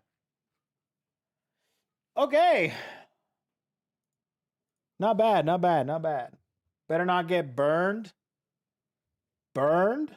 I don't get burned. I do the burning. I do the burning. What do you mean? I wonder if we're gonna have a new Holo GTA this year. Probably. They might bring it. I mean, obviously they're gonna bring it back because, like, why wouldn't they? You know. But cool. The Fubuki is there twice, is she? Yeah, I think because of Gen 0, Gen 1, and then gamers. Have you seen this new VTuber named Saba? She's cute. Yeah, I think she might go places. She'll go far. She'll go far. Yeah. She seems pretty good, you know, for her first time VTubing, you know. The Minecraft event that Mikome's doing this year. Minecraft, huh? I like the new VTuber Ray. Yeah, she seems pretty good too. Looks like she knows what she's doing. All right, guys. I think I'm gonna, you know what? Let's play some Night Rain. How about it? Let's play some Night Rain. I think it'd be pretty fun to play Night Rain on stream for the first time. I have been playing it quite a bit. I've been playing quite a bit of Night Rain off stream, so this is the first time I'm playing it on stream. So, should be fun. I'm going to play Uma Musume on Thursday, so tune in on Thursday, guys. Thursday, Uma Musume time. Second channel event going up anytime soon. I've been looking forward to it. Yes. Let's try this again with the bot. Saba and Doobie's peak collab is Saba Duobi. Also wanted second place on the bits. Oh, yeah, they got reset for the month, huh? Yeah, you got second place, dude. Congrats, brother. Be on the list. Hey, there's also other ones for gifted subs, and there's also ones for clips. So, clip some stream moments. Hey, clip some stream moments, and be sure to share that on other platforms. Free labor for Twitch, baby. Anyways, so that's what we're gonna do. So let's have a good time. Let's play some Night Rain, huh? So on YouTube, what I'm probably gonna do is I'm gonna probably restart the stream. So I'm gonna do another stream on YouTube. and then just continue on Twitch. So, hey, YouTube, come watch me play Night Rain. I'm going to end the stream and start it up again.